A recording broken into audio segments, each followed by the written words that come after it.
I go that to keep me from this worldly trash. Set me apart, circumcise my heart, and through the renewing of my mind, I want you to set me apart. Yeah, the many things that's hard within me, to guide my heart and lead me to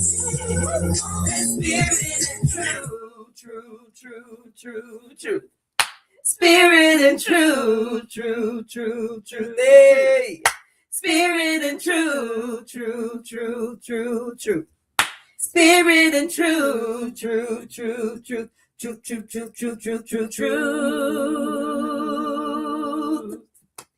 Woo! Shalom. And welcome to Keeper of My Sis. I'm Prophetess Yahca'Anna. I'm Yasutari. And we welcome you in on this beautiful Truth-Filled Tuesday. We're over here. You gonna get the truth. And nothing but the truth. So help us, YAHUAH. Welcome, Grand Rising, Booker Toe. Yes. Great day. Yes, great day. Grand Rising. Grand Rising. Mm-hmm. So this is the day that YAHUAH has made. we will rejoice and be glad in it. And then since we're gonna taste and see that YAHUAH is good. Yes. It is so great to be in the land of the living. Yes, it is. To be living at this moment. Oh my goodness. It is awesome dawsome. It is. So amazing. It is. Ain't it? Yes. It's undescribable how exciting it is. It's like just when you think it couldn't get any better, it does. Woo, better. Hey, better, it will get better. Yah is in control. Yeah, because he's in control. That's right. And he's the only one in control. Yes. Wow. What a day, what a time. I'm just excited. Me too, girl. I am so excited because you know can't hide it. It could have been us lost. Yes. In you know what I'm saying? Still in deception. Oh yeah. Still worshiping an idol. Mm-hmm. Oh, I would have been gone. It could have still been us. Yeah. Still sick in our bodies. Yes. Unhealthy. Destroyed mentally, physically. It could have been me. With no clothes and shoes and no food to eat. Yeah. It could have been me. Oh no. Without your love, where would I be? Yeah, it could have been us. Yes, it could have. It could have been us. But it's not. No, it's not. But it's not. We are abundantly baruched. We are abundantly provided for and protected. Yes. On every side. On every side. Ooh. It is just amazing to know that we have Malachim, we have chariots, we have, they call them UFOs, they call them aliens or whatever, but we know that's family. Right. That's watching over us. You know what I'm saying? Yes, they are. They look like us. Come on. And they know who we are. Yes. Oh, we are so Baruch. And, you know, to be living righteously in this hour of wickedness is amazing. Girl. I'm going to say that again. If you're living righteously at this hour, you are an awesome, amazing. Oh, you're the Christ. You're the anointed one. Yeah. Oh, you're the anointed one. Yes, I received that. You better know who you are. I know. Yes. Honey, I'm the Christ. Yes. I'm the anointed one. Yes. I am living righteously in the wicked hour that we're in. Come on. And if you're doing the same, you are so Baruch. Wow. You're doing something that is amazing. Everybody ain't doing it. Yes, and it's not to be underestimated. Ooh. Like no, that's why it's hitting me so hard, because like it's not an easy feat or task, and it really is. It's more valuable than people know. Don't underestimate that. There is something very powerful about being a beacon of righteousness amongst the wicked. Yes. Because it's very easy to be wicked. Oh yeah. Yeah.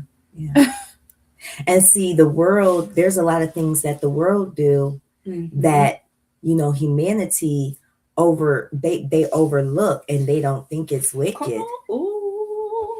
But it is wicked. Like what y'all about to partake in a couple days, this thing called Xmas, is wicked. Yeah, but we're not partaking. But we, the righteous we are people, setting ourselves apart. Yes. Yes. So for those of you that don't partake in Xmas, we baruch you. Yes. We baruch you abundantly. And the Most High is smiling down on you. The Creator of all is smiling down on you. The Creator who controls the left hand and the right hand is smiling down on you for not being a partaker of wickedness. Wow. He watches and he sees that. He sees. He's like, that makes him so happy. Yes. I can just imagine him being like, look at my righteous babies. Not partaking in that filth. Yes. Look at y'all. Yes. Yes. And that's why he keeps doing great things in our life. Yes. Yes. Every time we set ourselves apart, every time we stand for righteousness, justice, and truth. Yes. He does amazing things. Yeah. He does. He keeps on doing it. Just us waking up with breath in our bodies, clothed in our right minds, with the activities of our limbs is amazing alone. But he supersedes all of that. Yes, he does. He supersedes. We have an announcement that we're going to be making really soon once the woman of YAHUAH is complete with what she's doing. But we have an amazing announcement that we're going to be making, and we didn't have to do anything. We didn't have to do anything. Yeah. Father just laid it in our lap. Mm-hmm. Oh, praises. All praises to the Most High. Won't he do it? Yes, he will. All you got to do is walk in your calling. Walk in your authentic self and who he created you to be. And he just unfolds everything. Come on, sis. He does. And we are so grateful. Yes. For our righteous brothers and sisters. Mm-hmm. We are so grateful. Just you all be encouraged. If you are on your spiritual journey and you are connecting to source, to the Creator, and you are coming out of her and being separate, and we understand how it feels to be separated from your family, from your children, from your parents, from some people's spouses have broken up with them. We understand these hurts. Mm-hmm. Some people, you're broken up from your siblings because you're on your spiritual journey. We understand that hurt. Mm-hmm. We understand it. We're in the same boat. You're broken up from friendships that you thought you had, and but when you are leveling up spiritually, man, everything falls away. Mm-hmm. Everything that does not suit your elevation. Mm-hmm. Whew. Did you hear me? Everything that does not suit your elevation has to fall off. And you have to be in a place and strong enough, brave enough to let it fall off, to let it go. Don't chase after it.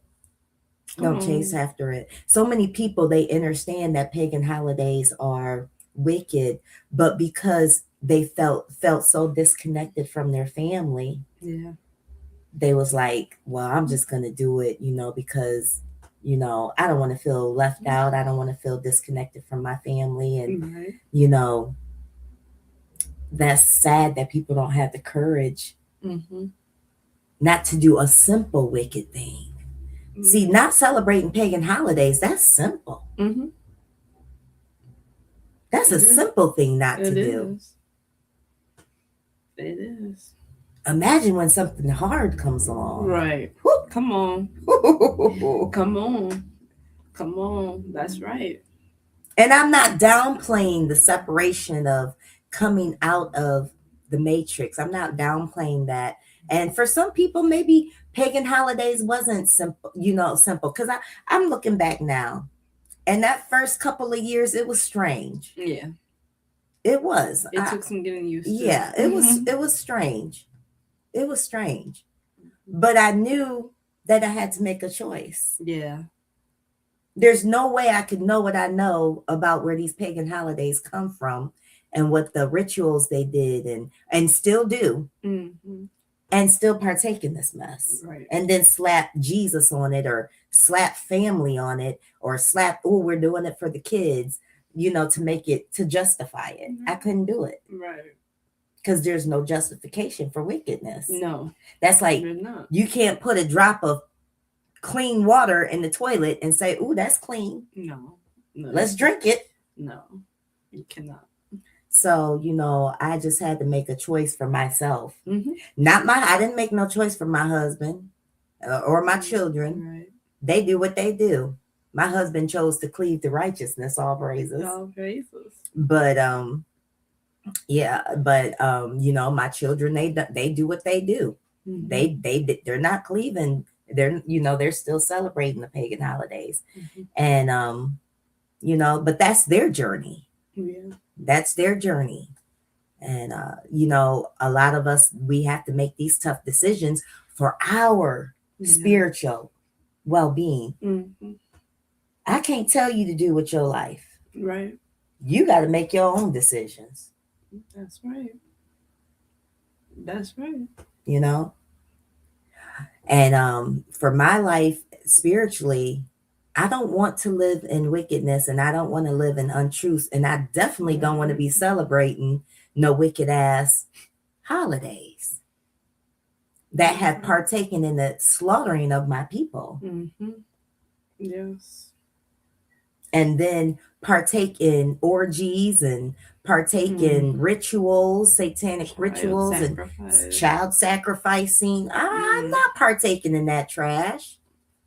I'm not slapping no labels on that and say, oh, let's make this good.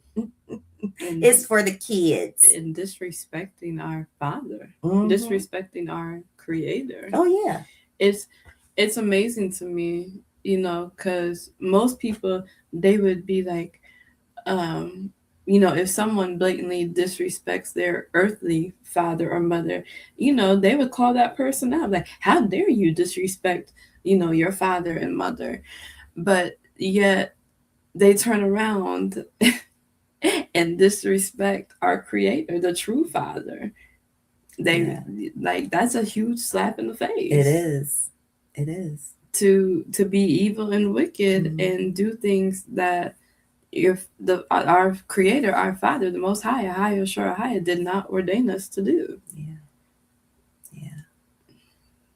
And it's, it's so sad that this is what we teach our children. The children, they know Santa Claus more than they know the Creator. Come on. They think, and it's so strange to me, the more I think about it, how, especially a Black man, how can a Black man give the credit of a fat white guy coming down the chimney giving his kids presents?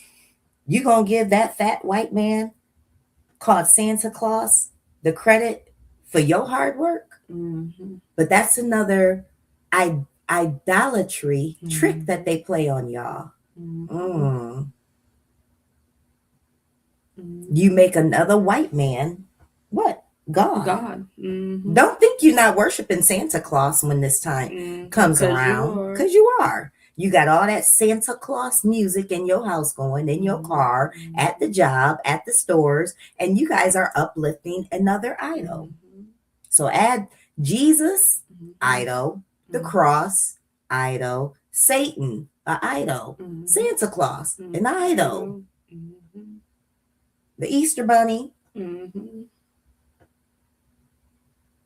all these idols you give your children, and they know all those. You tell them about them pagan holidays. Oh, them little babies know all about the pagan holidays, but don't know nothing about their creator. That's right. You ain't teaching them who they are, but you're teaching them about a bunch of lies. Lies, deception, indoctrination. You giving them traditions and customs of deception to follow and pass down to their children. So with me, my children, I raised them celebrating pagan holidays, unfortunately, because I didn't know the truth. Nobody told me the truth. Right. I didn't come into truth until the Most High brought me into the truth. But now that I know the truth, exactly, I bet you I'm not going to share that mess with my grandbabies. Now, what their parents do is what their parents do, but I'm not going to. My grandbaby the other day, last month when that Thanksgiving was going on, my grandbaby was like, yeah, because Gigi, you don't celebrate holidays here. I said, no, I don't, baby. I don't. And she was like, why don't you celebrate Thanksgiving? And I told her why. I said, because this is a day where they slaughtered people that look like me and your grandma and your grandpa, brown-skinned people. They were slaughtering, killing us. And I had to, share with her the truth. She asked, it was time. Yeah. All praises.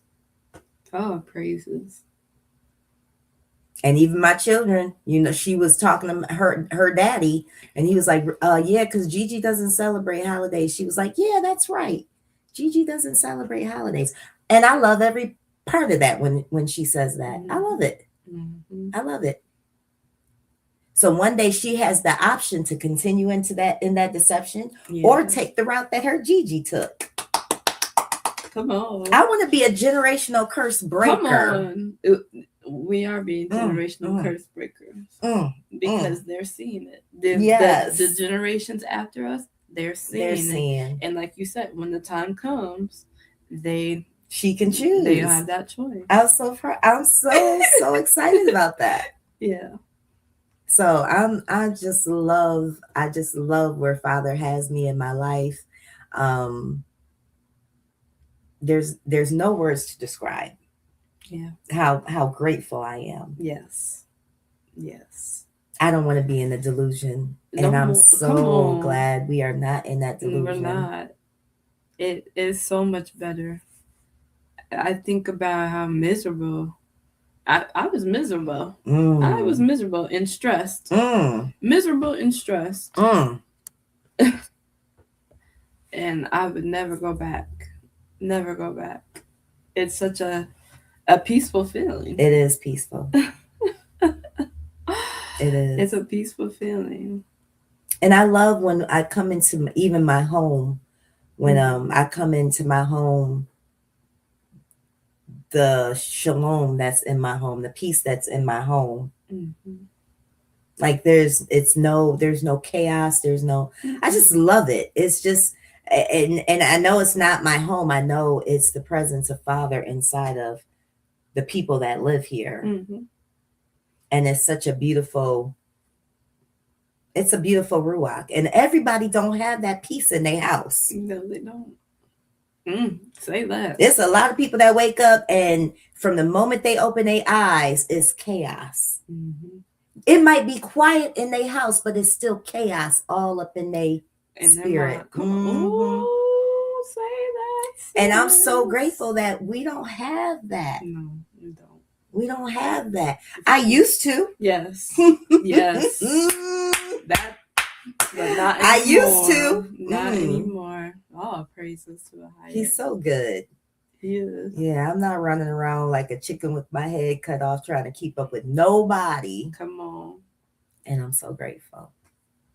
So grateful. And we're grateful for you on today. Thank you for joining us. Those that's tuning in on this grand rising. We love you. We love you. We love you. And we appreciate you.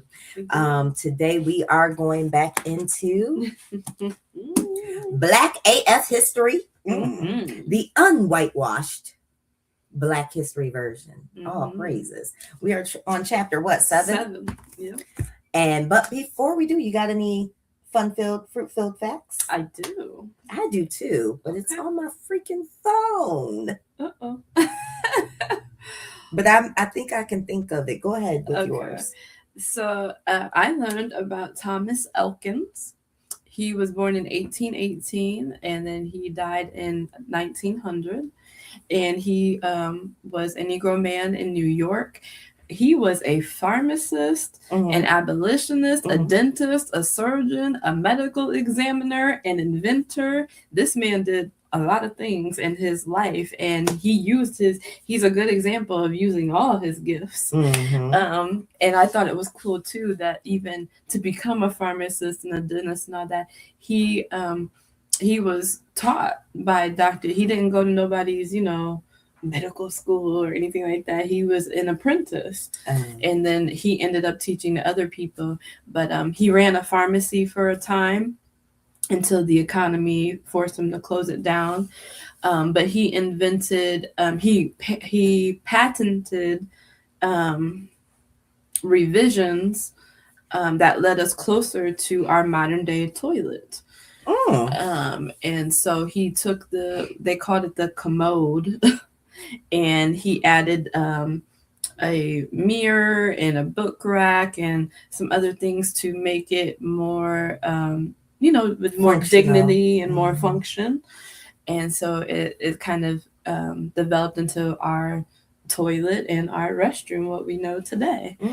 And he also invented, he also made improvements, that was the word I was looking for, improvements to the refrigeration apparatus so that we could have refrigeration to help store food.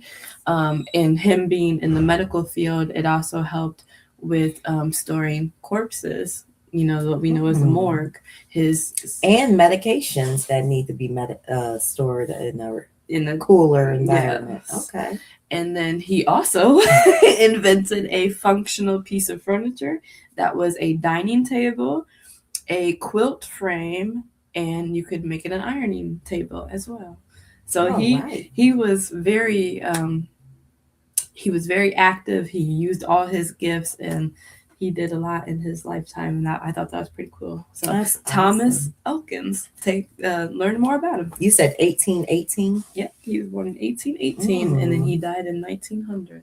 That's beautiful. It is awesome. Well, that was a beautiful fruit-filled fact. Yeah. So now we are going to praise and worship. Praise and worship. Praise and worship. Praise, praise, praise, praise, praise, and worship. Yes. Yes, we are. Ooh.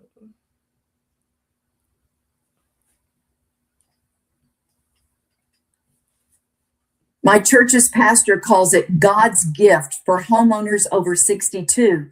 Please.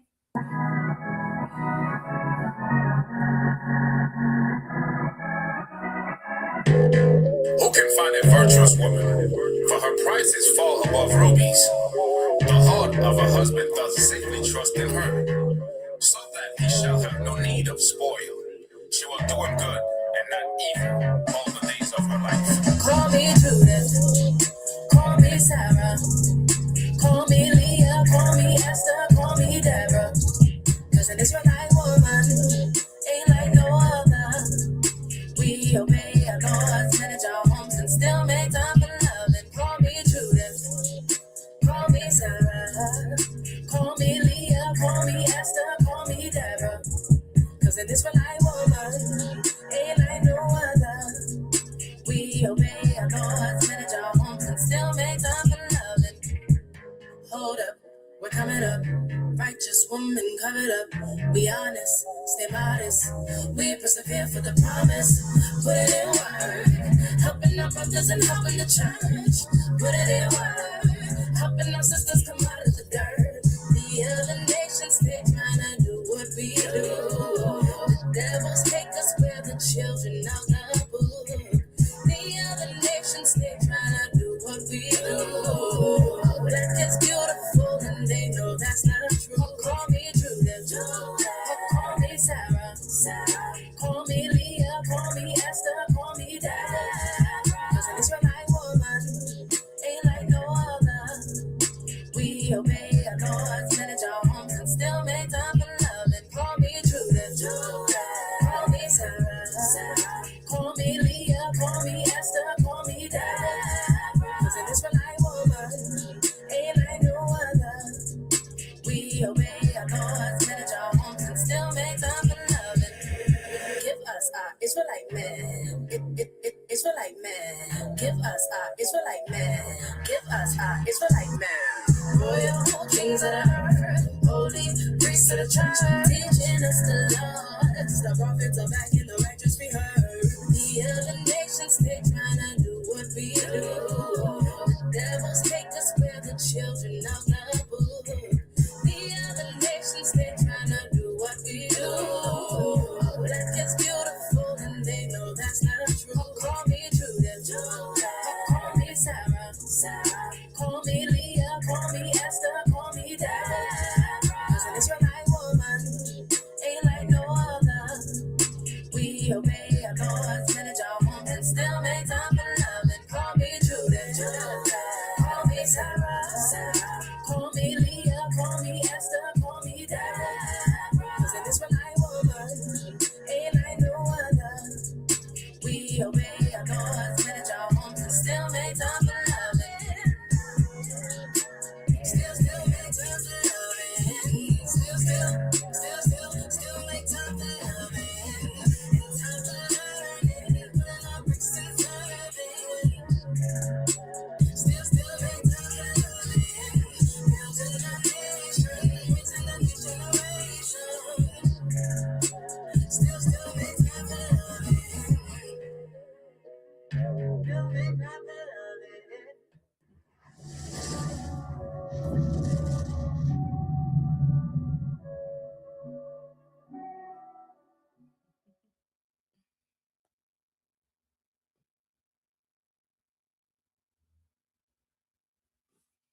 No gas, no oil, no problem. Here's one system that handles it all. If you're looking to upgrade your heating, we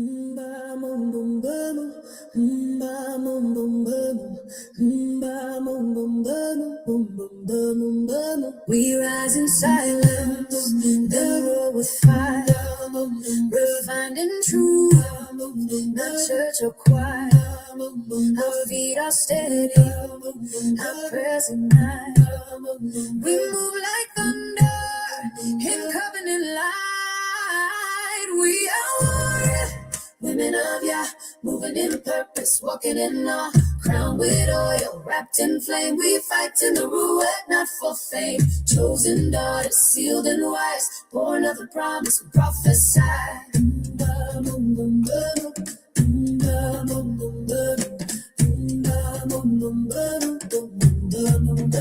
We hold the line when others flow. Our tongues speak life, not lies they sow. We don't perform, we testify. With every breath, God's name we cry. We are warriors, women of Yah, moving in purpose, walking in awe, crowned with oil, wrapped in flame. We fight in the ruach, not for fame. Chosen daughters, sealed and wise, born of the promise, we prophesy.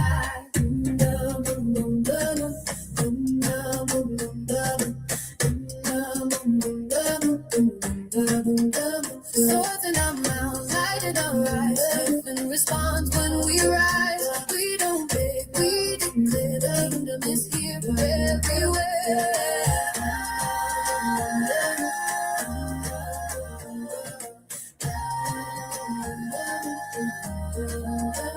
We are warriors. children of Yah, built to rise when darkness falls, sanctified and born for war. Praise is our weapon. We roll.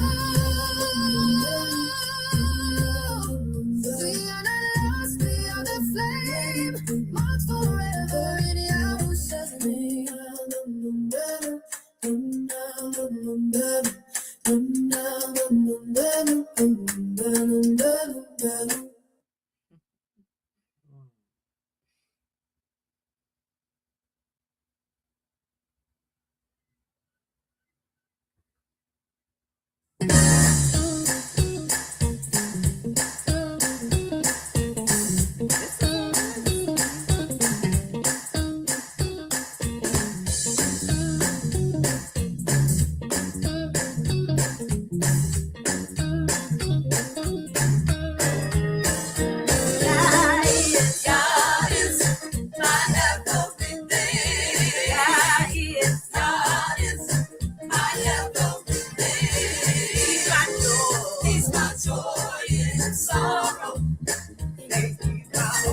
He's my hope for tomorrow.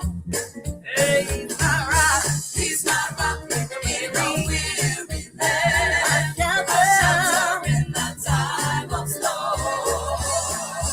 God is, God is, God is, God is my everything. God is, God is my everything. God is, God is my everything. He's my joy in sorrow. Make me proud. He's my hope for tomorrow. Say he's my rock. He's my rock in a weary land. A shelter in the time of storm. Hey, God is, God is, God is, God is my everything. God is my everything. Ooh, God is my everything. He's my joy in sorrow. Hey, he's my hope. He's my hope for tomorrow. Yeah, he's my rock. He's my rock in a weary land. A shelter in the time of storm. Hey, God is, God is, God is, God is, God is, oh, God is, God is, God is, God is, God is, God is, God is, oh, God is, God is, God is, God is, God is, God is, oh, God is, God is,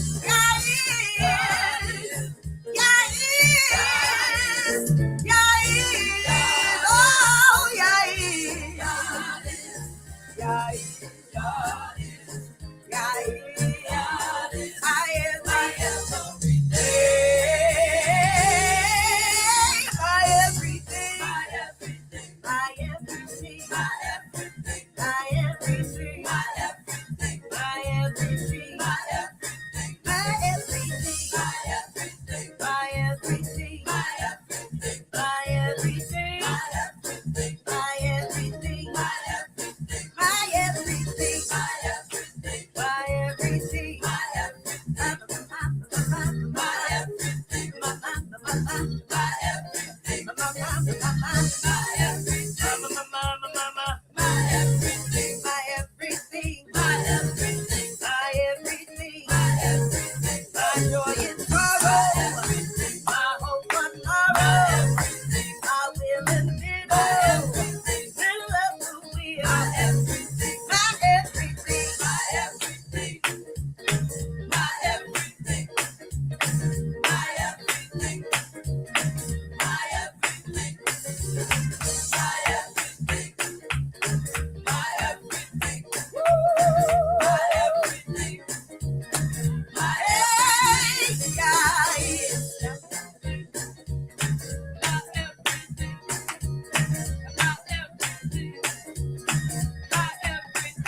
Okay, everything. Yes, he is. Everything. Yes, he is.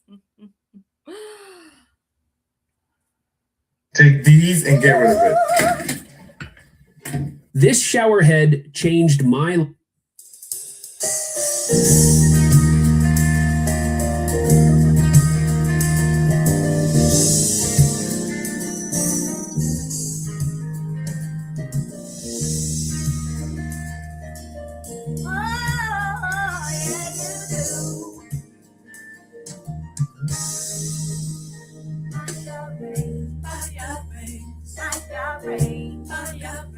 Yeah, you reign above every name.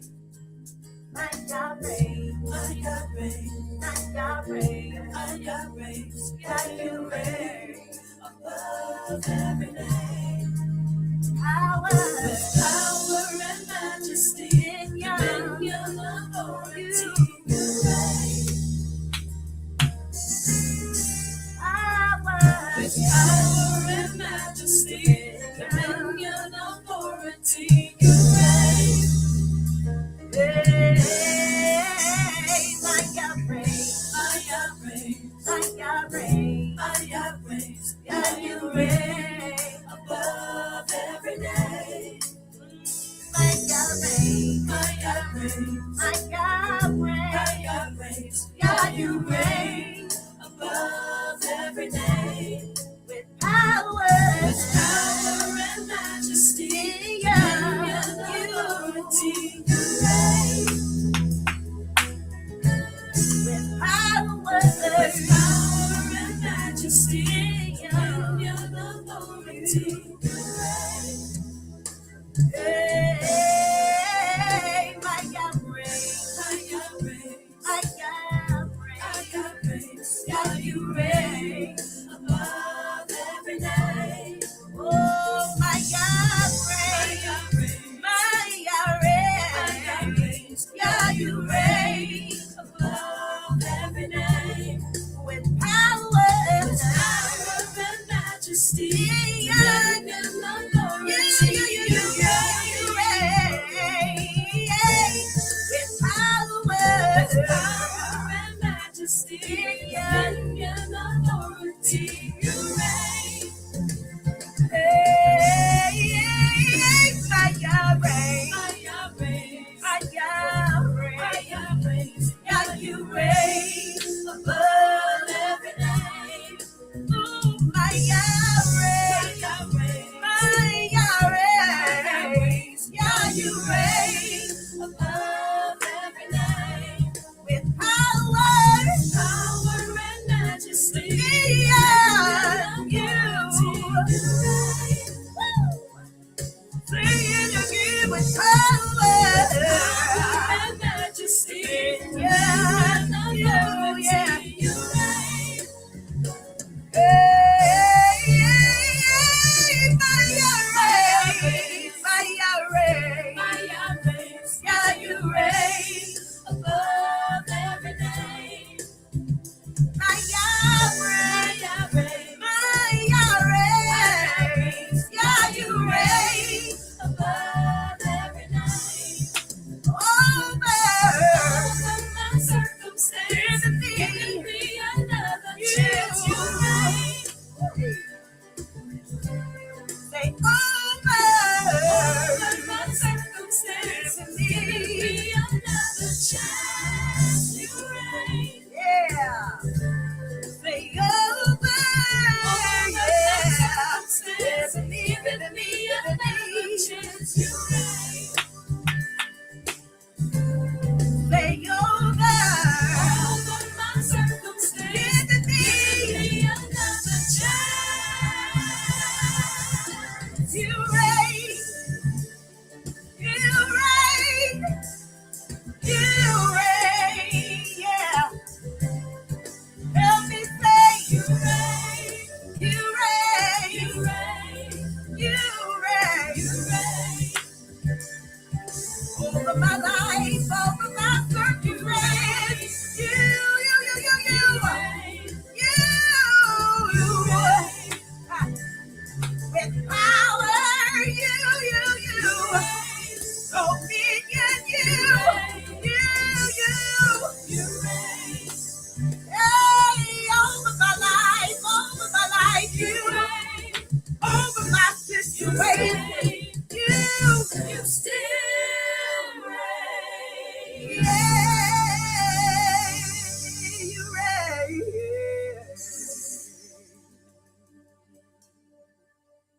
you do, Abba. Yes, you do. You still reign. Come on. Yes, you do. If you use castor oil, you'll grow your hair longer. If you use argan oil, you'll decrease hair loss.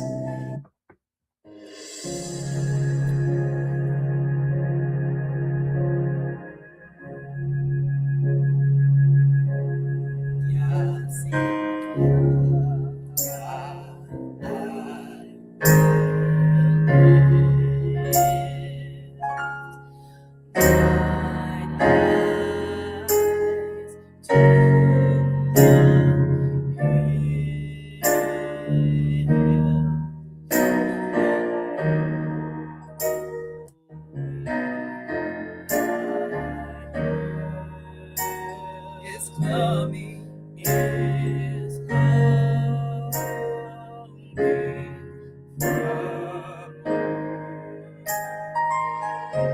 Your peace.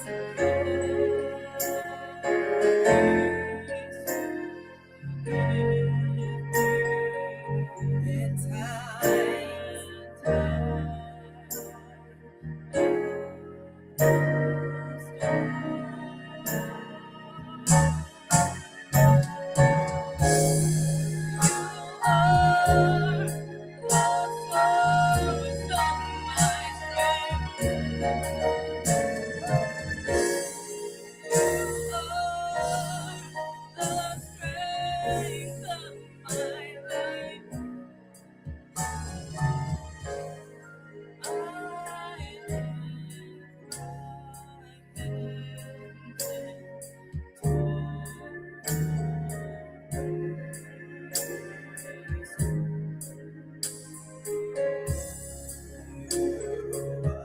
Help me say you are the source of my strength. Yeah, you are the strength of my life. I lift my hand.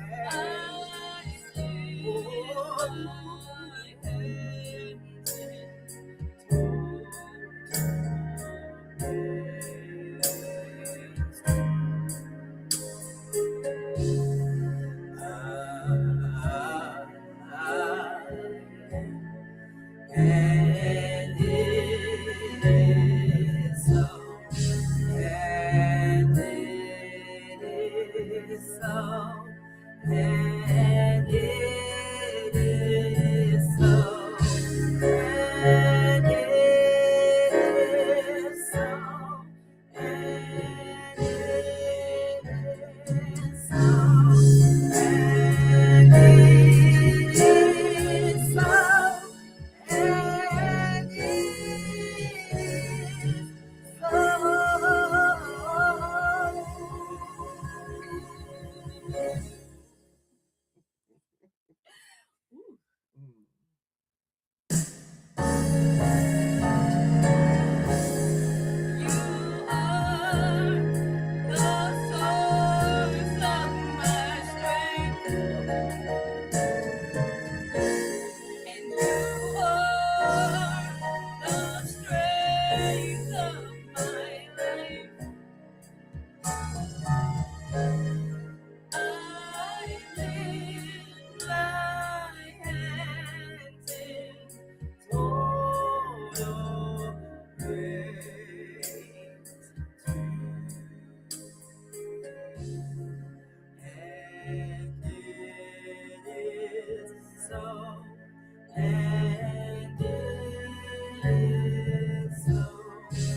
And it is so. And it is so.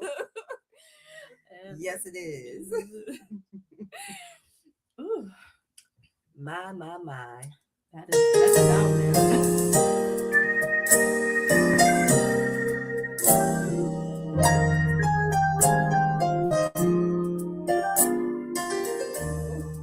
I say do this one more.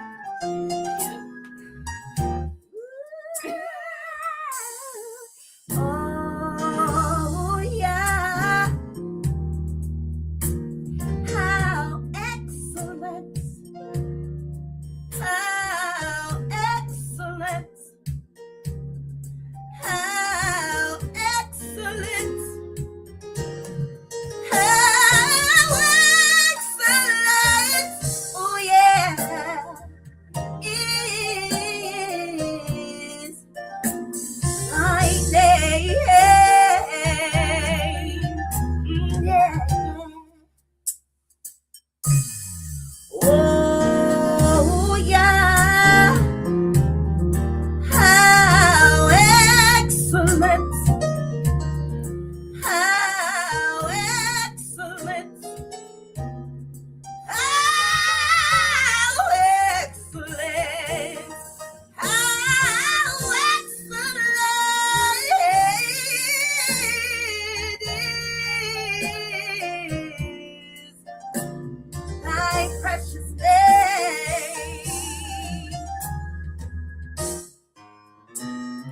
There is none like you. There's none like you. There's none like you. Higher you are excellent. Is thy precious name.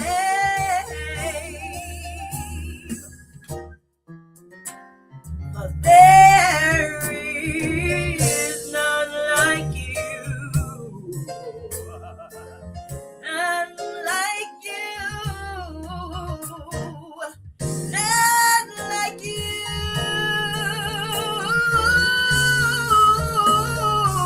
You are excellent.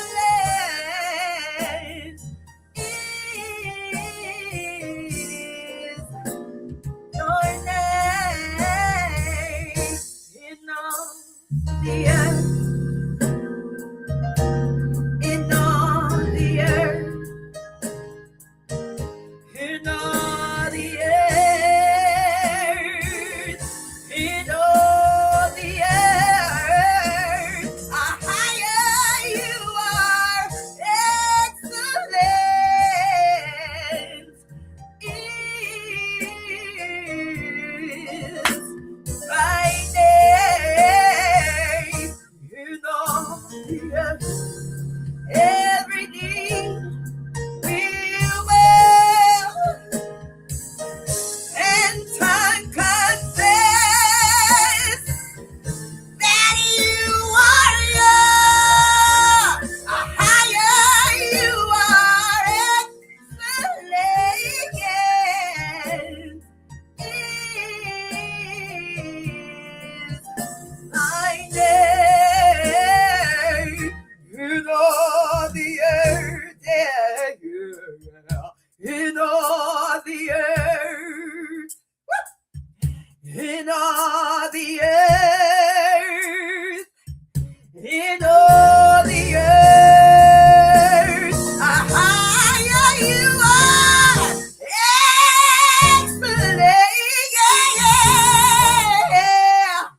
Higher you are excellent, yeah, yeah, yeah, yeah, yeah, yeah.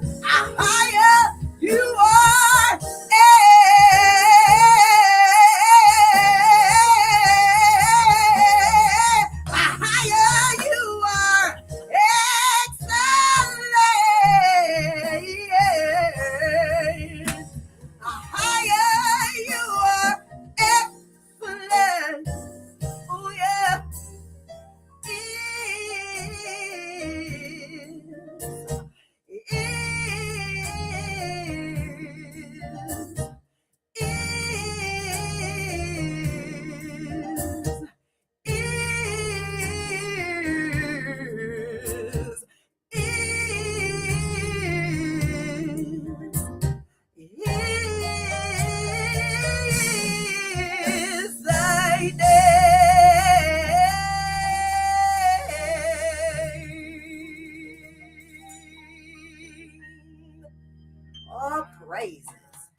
praises. All praises. in all You the just earth. brought little tears to my eyes, sis. Ooh. And I'm He glad that is that's excellent. recorded, so I can go back to that again. Because He's you just, excellent yes, he is. Yes, he is. in all the earth. And yes. Yes. Yes. He's excellent. Yes, he is. Whew, and every knee gonna bow. And every tongue confess that Woo! Yahuwah is King of Kings. And sovereign over all. Yes. Mm. There is none Mm. else. There is none else. He is so excellent. Yes. Thank you, Abba. Oh, praises. Oh, praises. The world can try to trick us all they want to. Come on. But those that's spiritually connected to the Creator, we coming back to Him. Yes. The children coming back to the Father. Mm-hmm. And the Father is back coming to the children. Yes.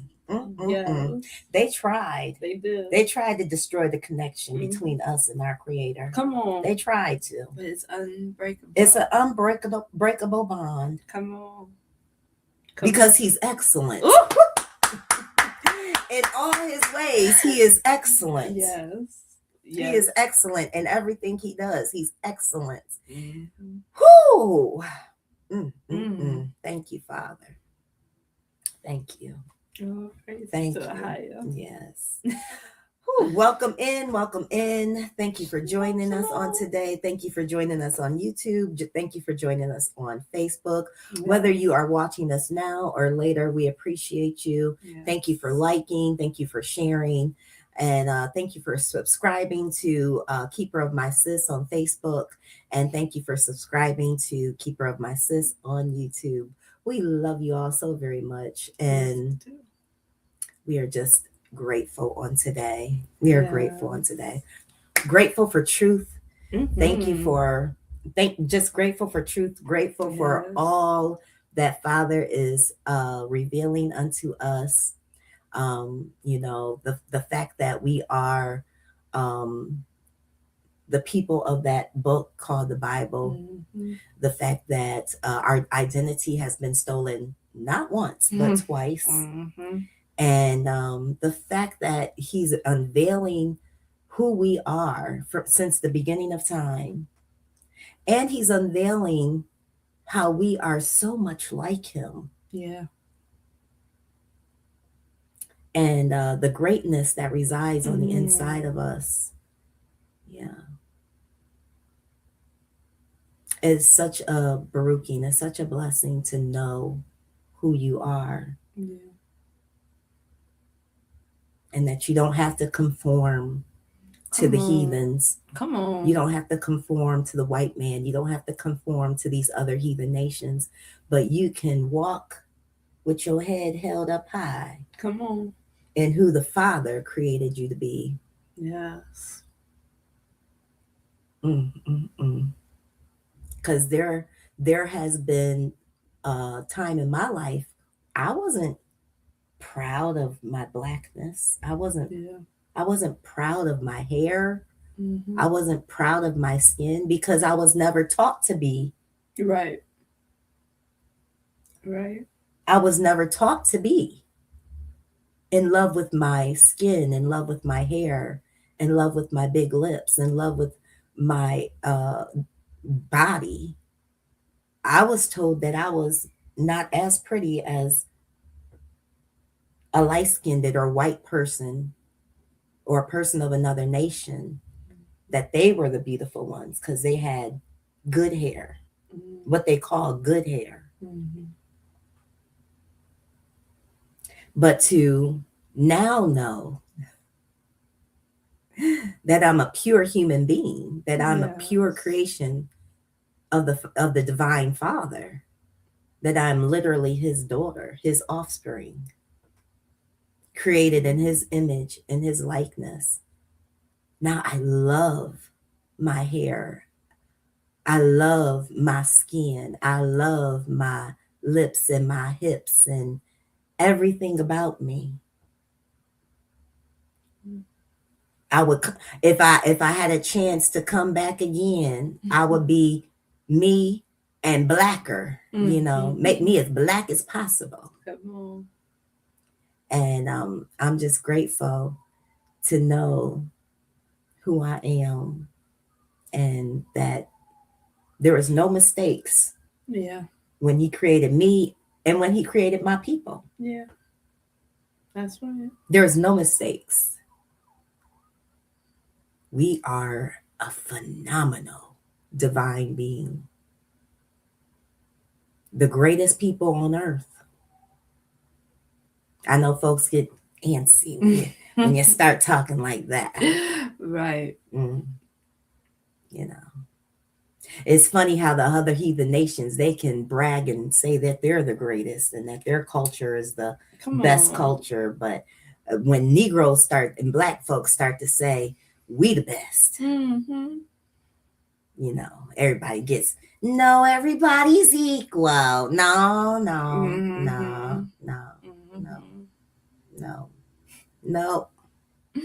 Not according to that Bible you say you read. Ooh, come on. He said in Deuteronomy chapter 7, he made us above. That's what he said. That's what he said. He said he made us above all nations. Yeah, that's right. On the face of the earth. On the face of the earth. That's what he said. And that ain't the only time he said that. In that Bible that you love so much. We are his firstborn. His only begotten. Come on. His fervent lover. The apple of his eye. He said, his statutes and judgments I gave to Jacob, Yasharel. I have not dealt so with any other nation. Come on. And guess what? He has no plans to. No. Nope. That's why you got to come out the deception of religion. Because religion teaches you that God is for everybody and he loves everybody. And that ain't what he said. That's what that idol said. Come on. That's what that Paul said. That's what that Paul. Y'all love y'all some Paul, don't you? That's what he said. But that ain't what the Most High said. Come on. But a lot of you all, because you love the heathen nation so much, you'll gravitate to what a man say before you put first what the Most High say. Most High he don't want us even dealing with the other nations. He don't want us to partake in anything they do. He wants us to leave them to their own devices. And he wants us to be what? Set apart. It just is what it is. But because your church don't teach Torah, that's just the first 5 books of the Bible. They don't teach that. Because they don't teach first creation beings and tell you who you truly are and rightly divide that word. Everybody's deceived. It's a bunch of confusion, sis. It is. It is. It's a bunch of confusion. But when you really break it down, and it's very simple. Yeah. It's so simple. So clear. Yeah. You got anything? I'm just thinking like they, you know, the other nations, and even our people, they really can't wrap their head around the fact that YAHUAH, the one and only true and living creator, he created us and set us apart. He created a divine, peculiar, powerful, intelligent, genius people for himself. And all the other nations that are not in part of that, they can't stand it. They can't stand it. That they were not the divinely created, the divinely chosen, the divinely set apart. And it just, you know, like, and our people can't wrap their heads around that they are divine beings, and it's sad. Yeah, it is. It's sad because it's is. such a special and powerful thing to be set apart by the Creator. Yeah. You know, we had so-called leaders like Martin Luther King and a lot of these civil rights so-called leaders that led us not to freedom, not to equality, but they led us back into slavery when they should have been leading us to be separate, not to integrate, not to kumbaya with the people that hate us. And, you know, that's why Martin Luther King has a day. I'm glad somebody said that Trump was taking his day off of the thing. Oh, that's what I heard, but I don't know if that's true or not. But I really don't care. I mean, I would be happy if he did, because Martin Luther King, the integration and all that stuff, the civil rights movement, kumbaya with the heathens and wanting to be integrated into their school system, that did us damage. Integrating our children into their schools did nothing but hurt us deeply. And that's why we're in the state we're in right now. When we had a chance to be separate, we had a chance to be separate from them. And that's what we should have been fighting for, separation. Yes. Segregation. That's what we should have been fighting for, not inclusion, not integration. Yeah. And that's our plight right now. We got to get separate from these people. This is the thing that Father says over and over and over in Torah and in the Old Testament, for us to separate ourselves from the heathen nations. And do you think anything has changed? He's still, YAHUAH is still saying the same thing. We must separate. Put that down as a title, because we're going to do that. We must separate. And we must. It is a must. If you want, if you want to be gathered, if you want to be part of the remnant, you better separate yourself. Come on, sis. That's confirmation too, because I was thinking about how, you know, we think our people think that they need the heathens and their stuff, but we don't need anything from them. We really don't. We don't need anything. We don't need their money. We don't need their medical. Nope. We don't need anything from them. We don't need their food. Nothing. we don't need, if our people could just come together and realize that we are enough to come together righteously, and we would be just fine. Oh, we would be better than fine. Yes. We would be protected and we would prosper. We would soar. Yeah. Yeah. As a people. Yes. Yes. We don't, we don't need none of their stuff. I'm thinking of Isaiah, the book of Isaiah, chapter 45-20. Gather yourselves together, those who have escaped the nations. My goodness. It don't get no clearer than that. It don't. And that's not the only place where Father tells us to come out of her. Come out of these nations. Escape from the nations. And be separate. Don't want none of their stuff. So we celebrate all these civil rights people that were agents. These people were agents. They sent us into a burning building. Yes, they did.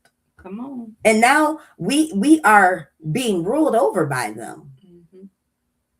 We have to comply to them to get benefits, to get whatever we need. We have to go to them to eat, to live. We have to pay these people. Our tax dollars, which is our money that we worked hard for, we have to give over to their ass. Come on. Facts. 100% facts. 100% facts. It's over. It's over. It's over. Yasharel never dealt with paying taxes when Yasharel was together. No. That's a Roman. Pay Caesar what's Caesar's. And what did that dude Jesus do? He went and got the money out the mouth of a fish, right? Paying what? Taxes to some heathens. For what? He didn't even have a place to lay his head, but he had to pay taxes. Come on. Ooh, Come what on. the hell? Come on. Supposedly, this Jesus dude that y'all worship didn't even have a place to lay his head, but he had to pay taxes. He didn't even have a church. Just for existing. He didn't even have a synagogue, but he had to pay taxes. He was out in nature. And had to what? Pay taxes. For just existing. Wow. So yeah, it's time for us to get away from these heathens. I'm tired of it. It's time for us to get away from them. Sis. Y'all need to stop uplifting these coons that didn't do nothing but force us back into slavitude. You know, it is what it is. Get mad if you will. Oh, Martin Luther King did nothing but put us under the foot of our enemy. That's what he did. I don't care who mad about it, who don't like what I'm saying, but that's exactly what him and the other civil rights people did. Ain't nobody equal. How the hell we equal? You're never meant to be equal. We're above. Civil rights didn't make us equal to anything. Civil rights didn't make us. It made us the doormat. It made us the backbone of this bull crap economic system. Because they know as long as they got black people to feed and that will buy their crap, their economic system will be stable. That's why we got to get away from them. Come on. We're nothing but slaves. Even when they say equal, even when they say they want it to be equal, they don't really want it to be equal. They want to be on top. White people ain't never said that though. We're going to be under. White people ain't never said that they want us to be equal. Yeah. We was the ones always screaming that madness. No, and we were never meant to be equal. We're above. We're above. We're above.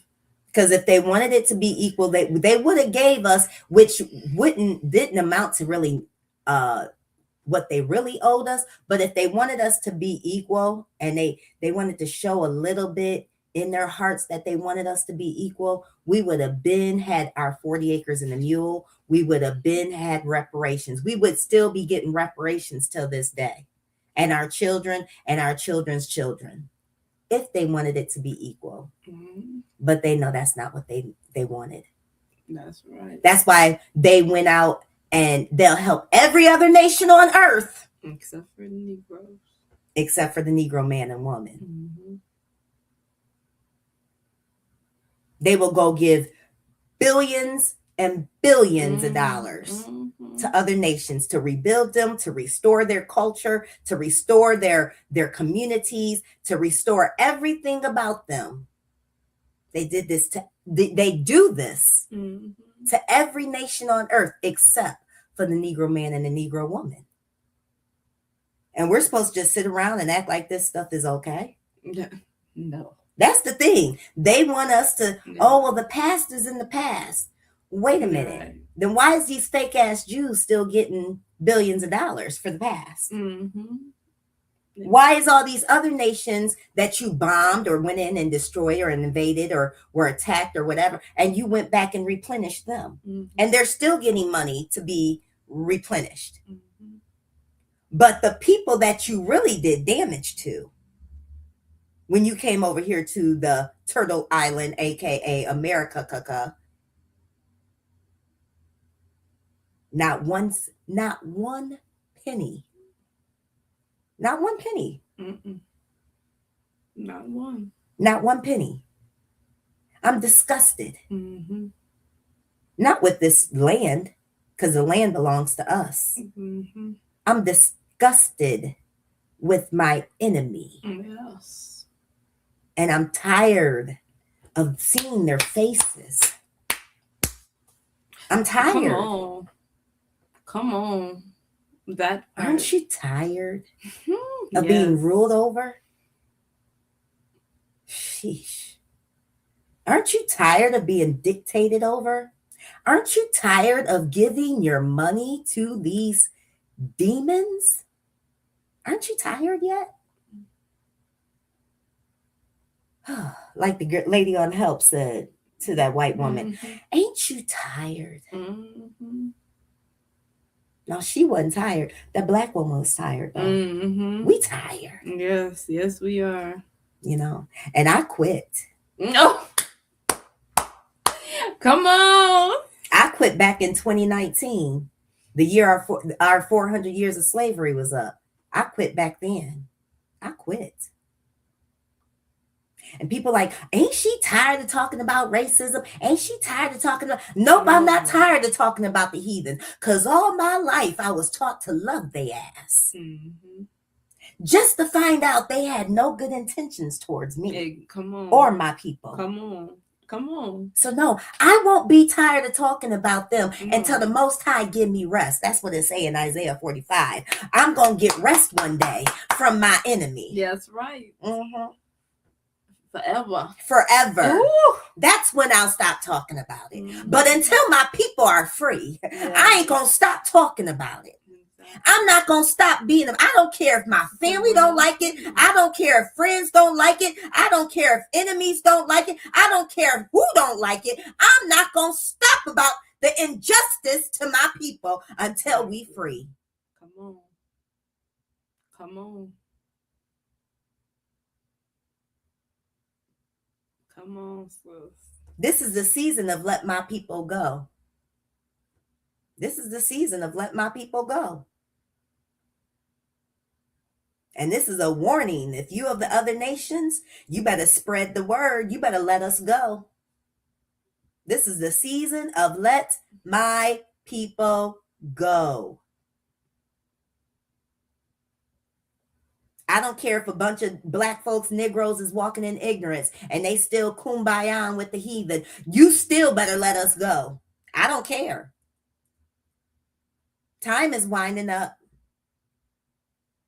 Judgment's on its way for everybody. See, judgment don't just go. Judgment's not just in a negative way, sis.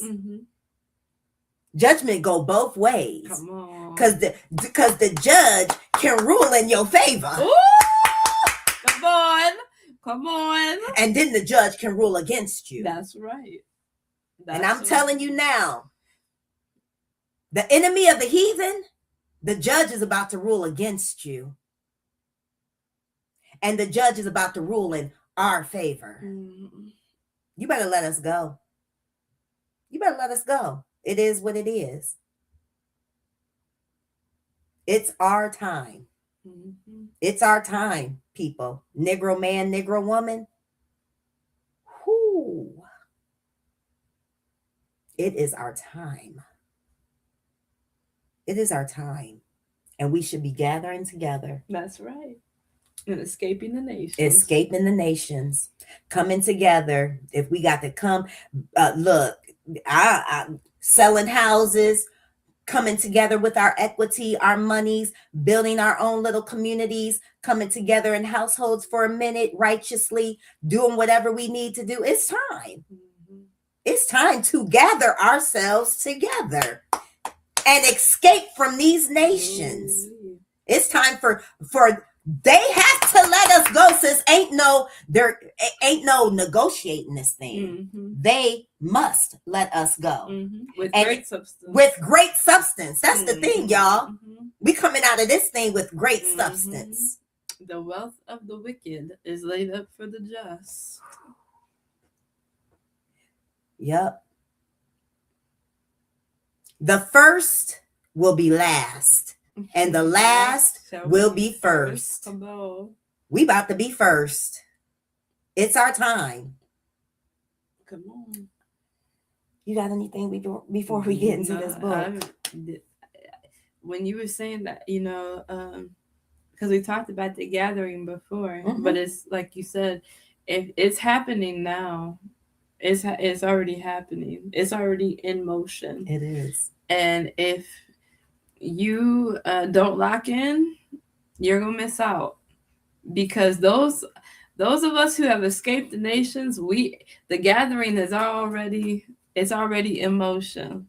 We're not waiting for it to happen anymore. It's already in motion. It's already coming together, and you are actively missing it if you're choosing to still believe lies and ignorance and indoctrination and believe the other nations,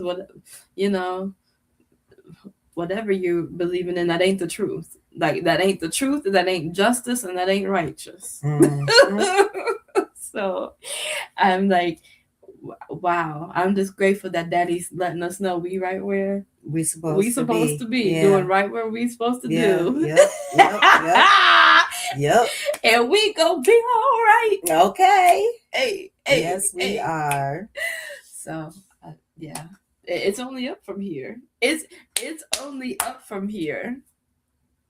Our inheritance getting turned back into our hands, us getting put back into our rightful positions, the earth being replenished, the wicked being plucked up off and being forgotten, for being brought to naught. Yes. It's only up for, and the fact that we will finally get to enjoy shalom forever, in abundance forever, stress-free forever. That's why we shouldn't, none of our people, if you're a Negro man or a Negro woman, you shouldn't even be caught up in whatever political buffoonery is going on.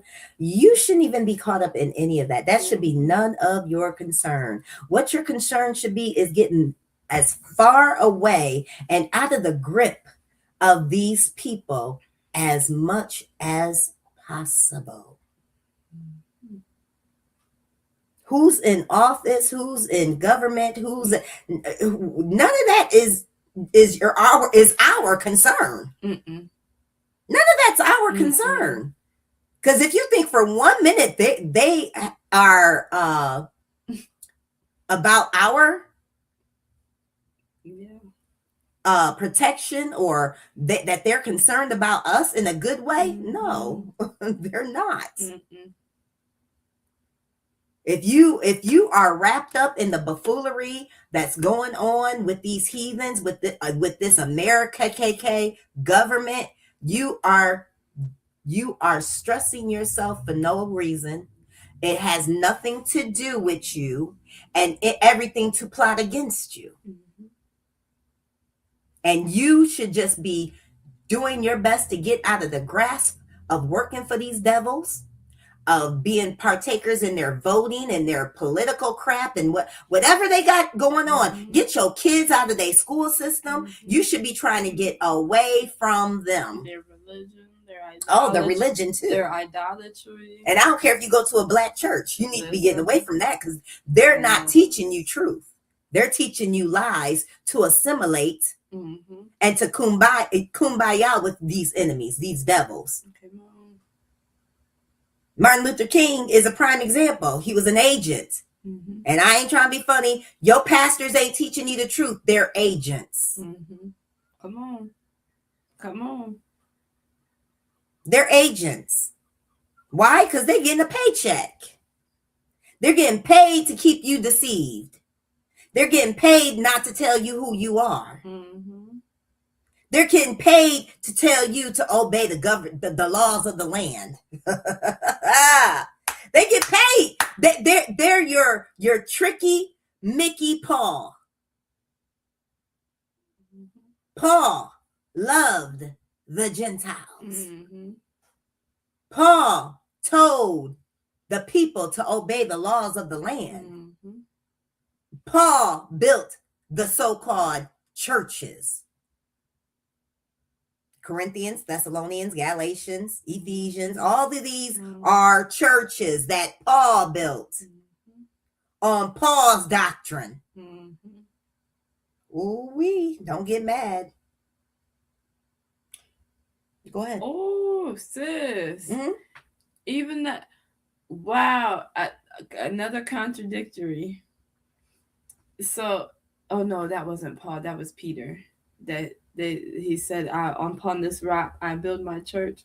That was Peter. Yeah, he said that to Peter. But still, that's still a contradiction though, because so they got that false idol, Jesus / Yahushua, telling the so-called disciple Peter, "Upon this rock I build my church."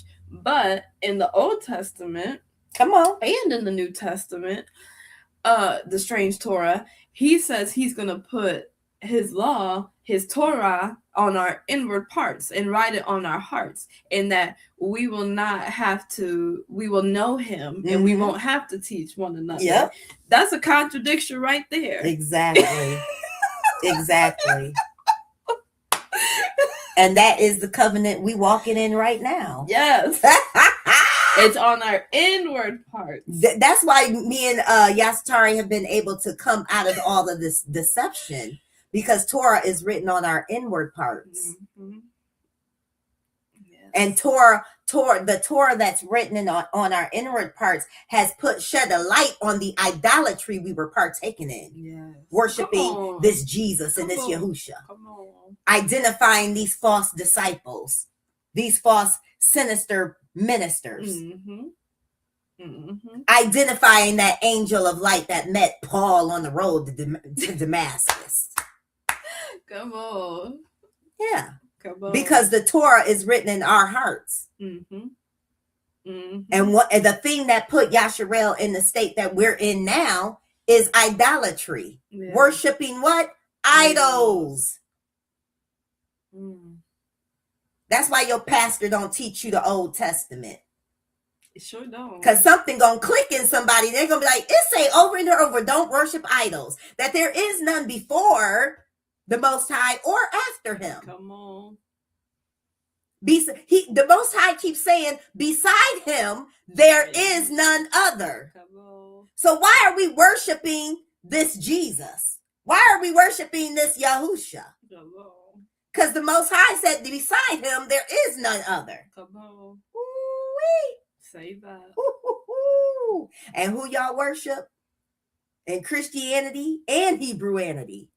Y'all worship the Son more than y'all worship the Creator. Yep. The so-called Son. Because he's not the Son. Because who's the Son? Yasharel. Yasharel, yeah. Who's the only begotten? Yasharel. Who's the firstborn? Yasharel. That's what the Most High say. That's right. That's right. That's what the Most High say in Torah.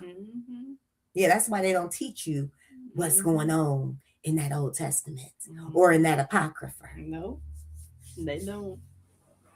Because they don't want you to know the truth. No, they don't. They don't want you to know that you're wrapped up in idolatry.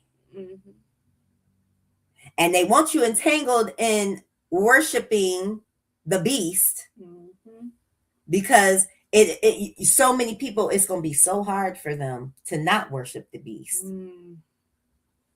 Yeah. And you see now that this truth is out here, so many people are like, well, I still love Jesus. Jesus answered my prayer, and Jesus healed my body, and Jesus did this, and Jesus did that. No, we just debunked all that in our last lesson. In that Bible. In that what? In that Bible, in that strange Torah. That y'all love so much. Where it specifically said that there are many antichrists. And they will many signs and wonders. Yep. The man of lawlessness, the son of destruction. Ooh. That's what he's the son of. The son of destruction. Come on. The man of lawlessness. They went throughout the whole earth, destroying the earth in the name of what? Jesus. Christianity. Yeah. Jesus and Christianity. The son of what? Destruction. The man of what? Lawlessness. Don't get mad at us. That's your Yahushua, your Jesus. Many antichrists. Many. Coming with super little natural powers. Signs and wonders. To try to deceive The very elect. Ooh, ooh. That's what it said, to try to deceive what? The very elect. Ooh, The set apart. The chosen. Oh my Yah. Yeah, I see why they mad at us. Hey. Oh well. Don't You should be mad. happy if you're a Negro man or woman. Mm-hmm. Ooh. And it's a lot of us that is happy that we are not in that delusion anymore. Come on, say that. Still saying, oh, it's about to be Jesus' birthday in 2 days. It's about to be Yahusha's birthday in 2 days. No, thank you. Ain't that what y'all saying? Mm-hmm. Jesus is the reason for the season. That's what they're saying. Mm-hmm. But you know what? They're actually right. Yes. It is a time for wickedness and lawlessness. That's exactly what you're partaking in. Mm-hmm. So it is his season. Mm-hmm. Not of a higher. It ain't no righteous season. No. It's a very wicked season that you're partaking in right now with your jingle bells and your trees. Go to Jeremiah. Let's go to Jeremiah chapter 10. Mm-hmm. And why would tell them the origin of jingle bells one more time. The jingle bell. Matter of fact, I just posted that on my page, I think yesterday. The origin of jingle bells that y'all love singing, and it be in your house, in your car, and at your job. Yeah, the oppressor know where jingle bells come from. Mm-hmm. That white man you work next to and that you call boss, yes, massa. Mm-hmm. He know where jingle bells come from. But jingle bells come from where they put a rod of iron around our necks for the slaves that would try to escape. They would put a rod of iron around their necks, and at the rod they would have hooks coming out like this, and look like reindeer hooks. And at the ends they would have bells on those hooks. So if that slave tried to run away again, they would hear those bells ringing. Mm-hmm. Jingle bells. Mm-hmm. But y'all love the enemy. Mm-hmm. Y'all love the white man. Y'all love them. You love them. Well, not all white people are like, oh, okay. Mm-hmm. You go on and bake, like Muhammad Ali said, it could be 1,000 good white folks. Mm-hmm. It could be 1,000 non-poisonous snakes amongst 10,000 snakes. Because there's 1,000 throughout that 10,000, you gonna let them in? Absolutely not. Absolutely. Absolutely. If you do, you a fool. Yeah, they all gotta go. Yeah, they all gotta go. What's the difference between snakes that are non-poisonous and then they're mixed in with poisonous snakes? Then your wicked enemy, they're all mixed together too. And the majority are wicked, poison, destructive, will kill you, that part, hate you, yes, despise you, yes. Unfortunately, the good got to go with the bad. Mm-hmm. That's right. It just is what it is. Mm-hmm. Even also ornaments, hanging ornaments on trees. Mm-hmm. That came from hanging our people. We were hung from trees. Mm-hmm. Like, put this stuff together. Many people have put it together and they still decide to be wicked. Mm-hmm. I'm not being wicked. Yes, you are. Yeah. Yes, you are. When I found out the sinister, nasty, disgusting backdrop of Xmas, there ain't no way I can put a damn tree in my house up and then put ornaments on it because it represents hanging our people, not just men, women, children, young folks, teenagers. They hung our people from trees, strange fruit. Hanging from trees. So why you think the Most High put it in this thing that y'all say y'all read called the Bible? He put not to do it in the Bible. And you say you a Bible believer. Why you get to believe in some stuff, but then some stuff you don't believe in? And you partake in wickedness. Let's read it. Jeremiah 10. Jeremiah 10. Hear the word which YAHUAH speaks to you, O house of Yasharel. Thus said YAHUAH, do not learn the way of the nations. Woo! Do not learn the way of the nations, and do not be awed by the signs of the heavens, for the nations are awed by them. For the laws of these people are worthless. But then you got sinister Paul, tricky Nicky. Come on. You got trickster Paul telling you in Romans 13 to obey your government, obey the laws of the land. Come on, you got this man is blatantly going against the Most High. Come on. Come on. And you sitting up there preaching this stuff to people? Y'all that's in Hebrewanity, I'm really surprised y'all still preach Paul's teachings. Yeah. And you're supposed to be in spirit and truth. Yeah, come on. When his teachings go against the Creator. Oh my good. Oh, that's because you still worship that idol, Yahusha. Oh, that's why. Come on. That's why you uplift Paul's teachings. Because you still an idolater. You still an idol worshiper. And now we're hearing YAHUAH tell us that the laws of the other nations, of the heathens, are worthless. Go ahead, sis.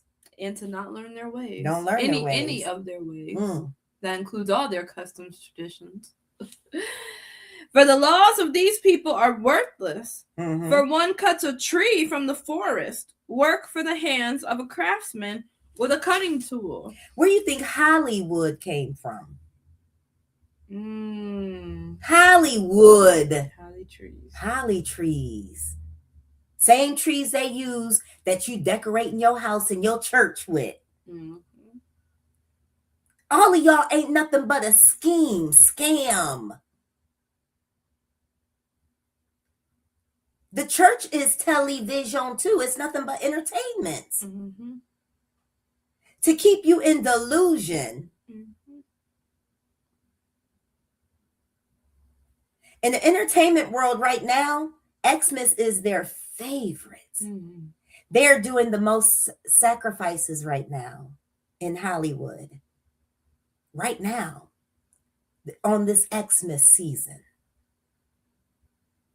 And you're being a partaker. Doesn't matter how you put it.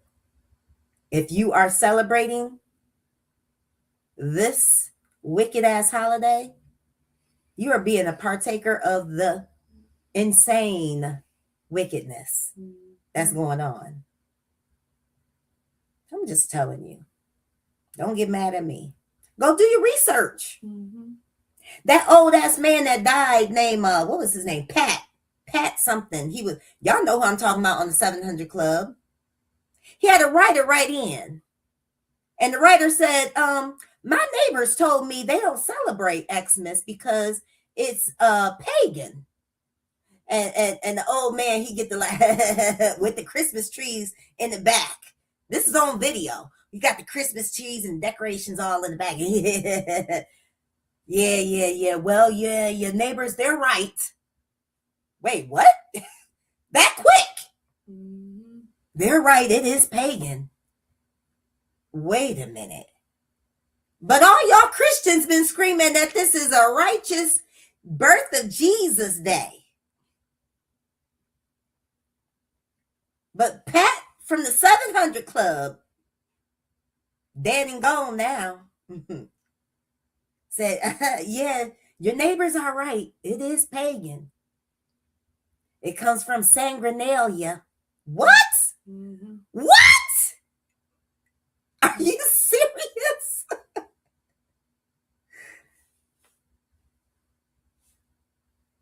Wow. And he talked about how they had orgies and did rituals or orgy rituals and slaughtering of innocent children. He talked about this. Those words. While he's laughing. Yeah. Sick.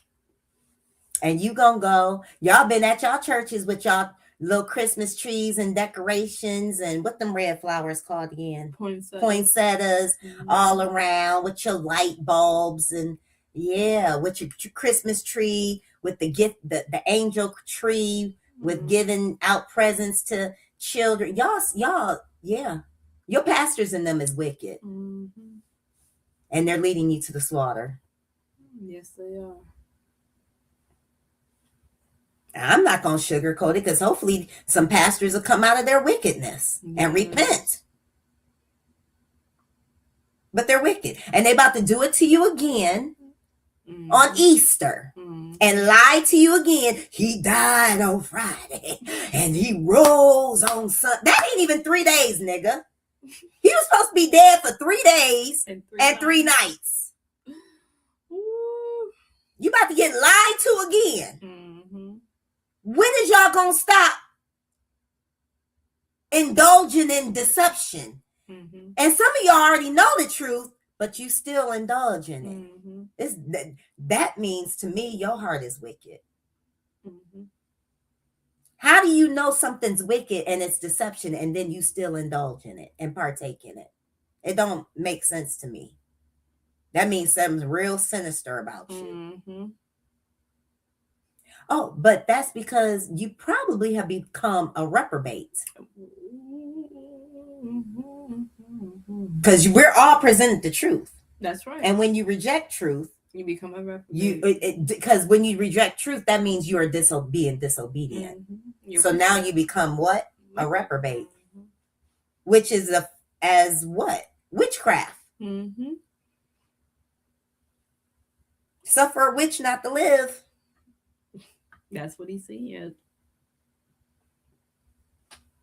All right, sis, let's keep reading. They beautify it with silver and gold. They strengthen it with nails and hammers so that it does not topple.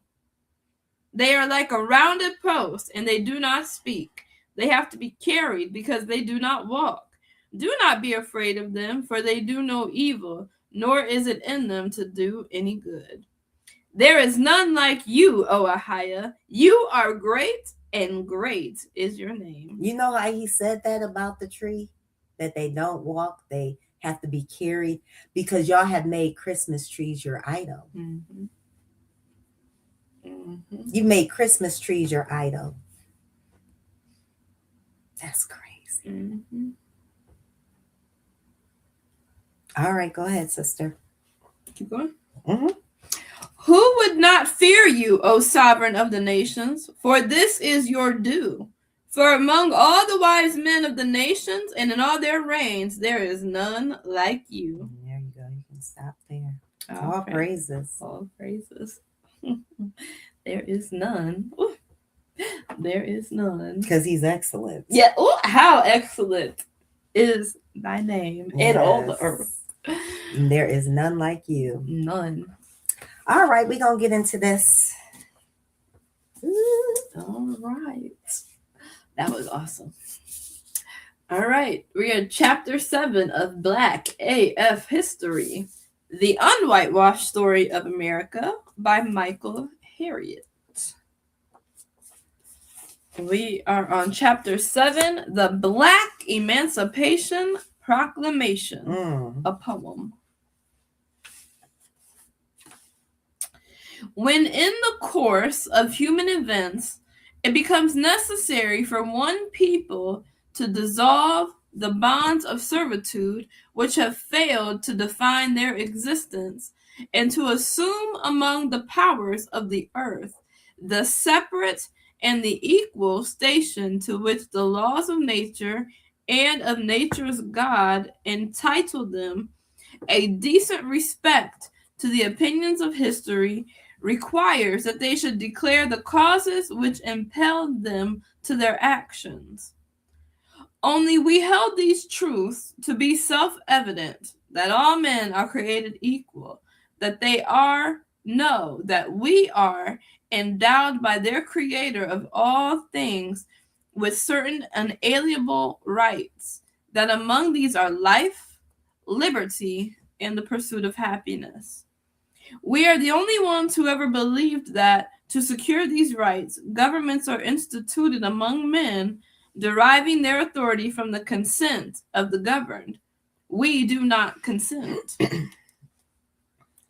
Whenever any form of government becomes untenable, whenever any form of government becomes untenable of these ends, it has been the right of the people to alter or to abolish it. This is right in the vein of what was said earlier. Us coming out of the heathens, coming out of this governmental system, and gathering ourselves together as one people. Go ahead, sis. That's right. Okay, and to institute new government, laying its foundation. There will be a new government. Come on. There will be a new government. Matter of fact, there is going to be a one world order.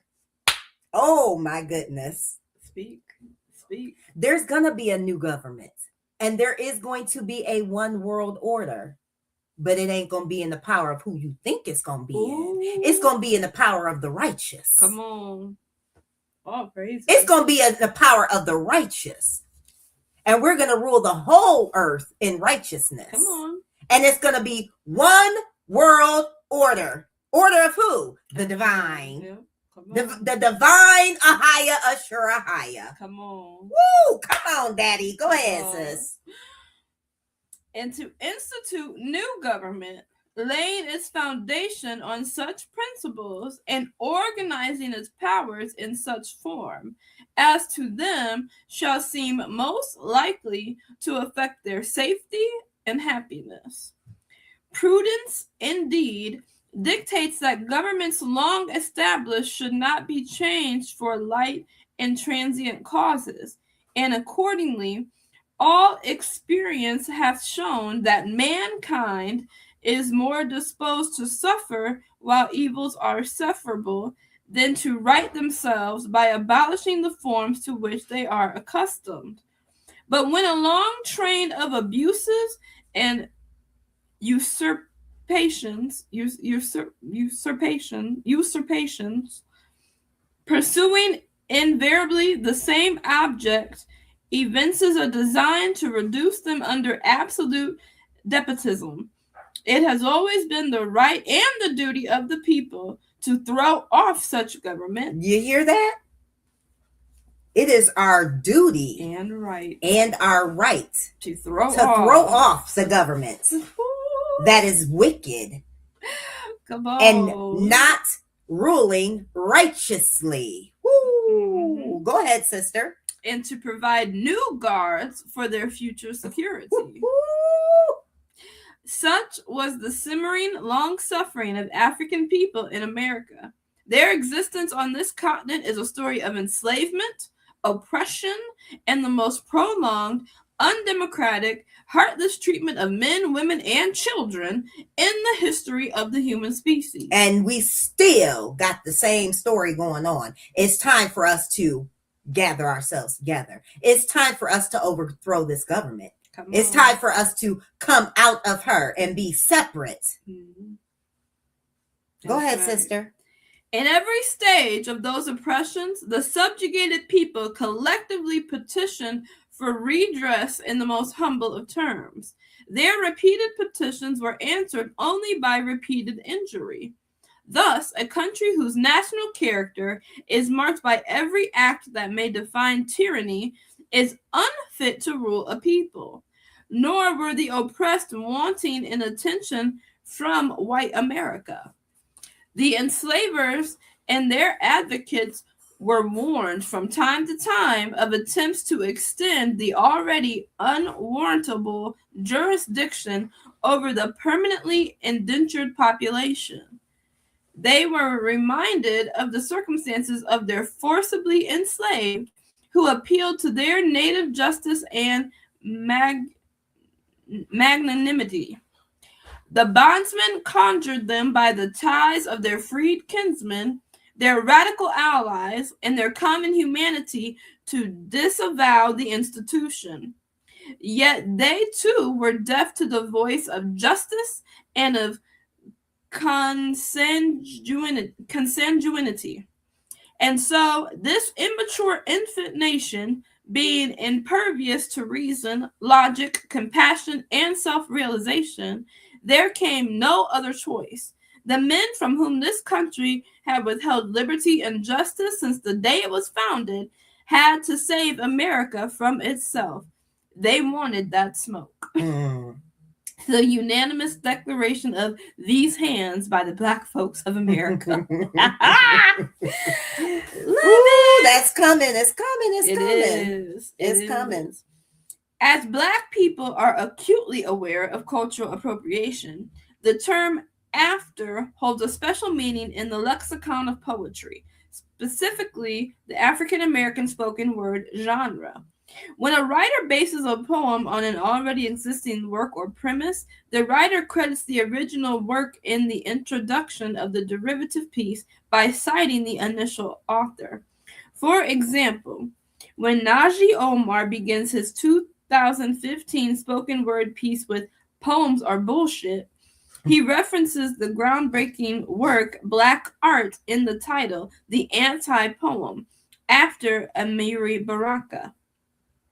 No one would have accused NBC of whitewashing a Black sitcom and creating a hit show for Caucasians' palates if the title card on the pilot episode of one of the most successful sitcoms in history would have read "Friends" after Yvette Lee Bowser's "Living Single." And that show what happened too. In 1935, historian William Edward Bogart Du Bois presented an entirely new historical perspective with the publication of Black Reconstruction in America, an essay toward a history of the part which Black folk played in the attempt to reconstruct democracy in America, 1860 to 1880. Challenging the notion of academics that portrayed Reconstruction as a failure, Du Bois posited that the post-Civil War era was a confrontation over economic and political power between the working class, enslaved people, and the elite, slave owners. The fourth chapter, titled The General Strike, was an even more brilliant and radical historical interpretation.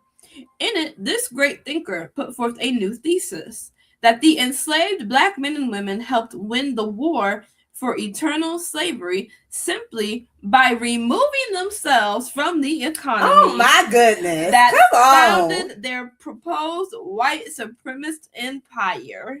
I'm going to read that part again. I was about to ask you to. Yes. Help yourself. Help yourself. Help yourself. Woo! In it, this great thinker put forth a new thesis. Yahca'Anna put forth a new thesis that the enslaved Black men and women helped win the war for eternal slavery simply by removing themselves from the economy that funded their proposed white supremacist empire. Come on. Woo! Wow. It was an interpretation so radical that many consider it downright preposterous. But it was true. But it was true. Woo! Say it again. But it was true. Yes. They called it preposterous. But it was true. Come on, sis. This is how the slaves freed America after W.E.B. Du Bois's The General Strike.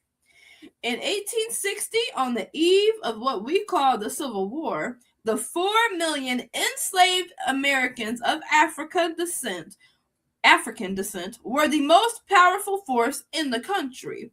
Not only were these bondsmen essential to the production of food, cotton, rice, and church songs, but their simple existence had been leveraged to secure mortgages on real estate, businesses, and investment loans. More than 60% of the world's cotton came from the American South, as did the majority of American millionaires, all byproducts of chattel slavery. Their combined worth of $3.5 billion made black bodies the single largest asset in the national economy, worth more than 4 times the combined total of all the money in America. If you only counted the per capita wealth of the white population, 8 of the 10 wealthiest states held slaves. In less than 100 years, the forced labor of Africans had created an economic juggernaut. Now, this rapidly expanding nation faced an existential crisis. No longer was the enslavement of human beings seen as a detestable but necessary evil.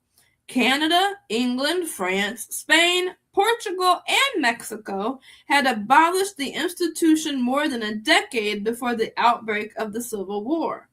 It had not only become America's national shame, but was a threat to national security. Enemies of the state could potentially activate sleeper cells containing millions of dark-skinned allies with nothing but the promise of freedom, which had happened during the War of 1812 and the American Revolution. Remember that stuff you just learned about Denmark Vesey? It wasn't just a cool story. Vesey's supposed revolt sparked more crazy conspiracy theories than the Illuminati and Barack Obama's birth certificate. The craziest of which is that black ship workers from around the world were ready to join Vesey's rebellion. It all came to a head in 1822, when South Carolina passed the Negro Seaman Act, requiring all black sailors to be imprisoned when their ships were docked in South Carolina. Wow. Equating... You see how they make laws? Mm-hmm. That their judicial system is set up against us. So that's why I tell all of y'all that's trying to do paperwork to say you're an indigenous or you're, you are the people of this thing. None of that's gonna matter because they make laws to go against us. They created a law for black seamen, sailors, that when they dock in South Carolina, they gotta go to prison. Prison ain't nothing but another word for slavery, because that's what happens. The prisoners are turned into slaves. Still to this day. So their law making, while y'all in these black churches and these black preachers is telling y'all to obey the law of the land, they're telling you lies. They're not freeing you. They're agents. Especially if they went to cemetery school. They are agents. Because at cemetery school, you are taught the business. The business? What you mean, Yahca'Anna? You are taught the business of religion, church. And then you are told the structure that you're supposed to preach. And you don't go outside of that structure. Go ahead, sister. Okay. Equating the presence of a free Negro flesh with a mortal pestilence, which is to destroy the subordination of the slave and the state itself. The act even required sailors to pay for the time spent in the state's lovely jails or be sold into slavery. When a circuit judge declared the law unconstitutional, South Carolina enforced it anyways, knowing it would never make it onto a Supreme Court docket because of one Southern conservative and champion of white supremacy. South Carolina's radical pro-slavery political giant John C. Calhoun.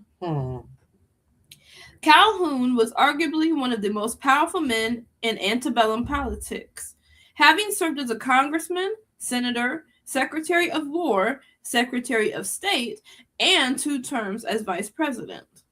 In 1828, Calhoun penned the South Carolina Exposition and Protest, which introduced the idea that states could nullify federal laws, including tariffs, treaties, and taxes that unfairly burdened the states that benefited from free labor.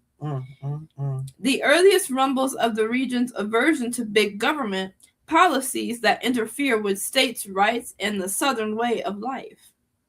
If the South conceded to big government in the campaign against the institution of forced labor, then the federal government could theoretically outlaw human trafficking altogether. John Calhoun wouldn't have it. South Carolina had already effectively nullified a federal judge's anti-slavery decision, and other states took notice.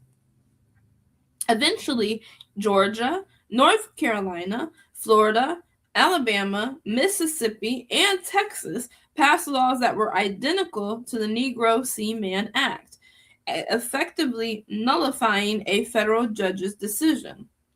In the Kansas and Missouri territories, a 5-year war between 1854 and 1859 had erupted over the possibility of slavery expanding into new states. At the heart of the conflict was whether Kansas would outlaw slavery when it became a state or ban the institution like its southern neighbor, Missouri. As Congress debated the matter, pro-slavery border ruffians went to war against anti-slavery free staters to voice their opinion on the issue in the most American way possible, killing anyone who disagreed. The white-on-white violence even erupted in Congress. The radical wing of the newly organized Republican Party was comprised of a few anti-slavery politicians who understood that war was the only way to eradicate such a profitable enterprise. While some white abolitionists opposed race-based servitude, most Republicans simply wanted to preserve the union of settler states they called America. Contrary to the dominant white people fought to end slavery narrative, few, if any, white men were willing to donate their lives to the cause of a free African American. You hear that? Read that again, sis.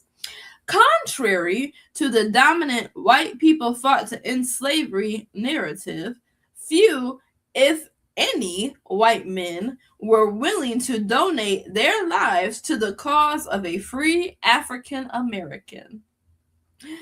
Just as the founding fathers acquiesced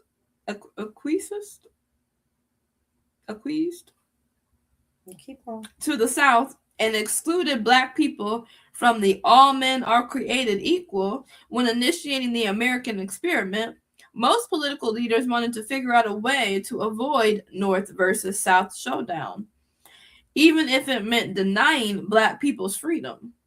This centrist sentiment resulted in the election of President Abraham Lincoln, who admitted that his paramount object in this struggle is to save the Union and is neither to save or to destroy slavery.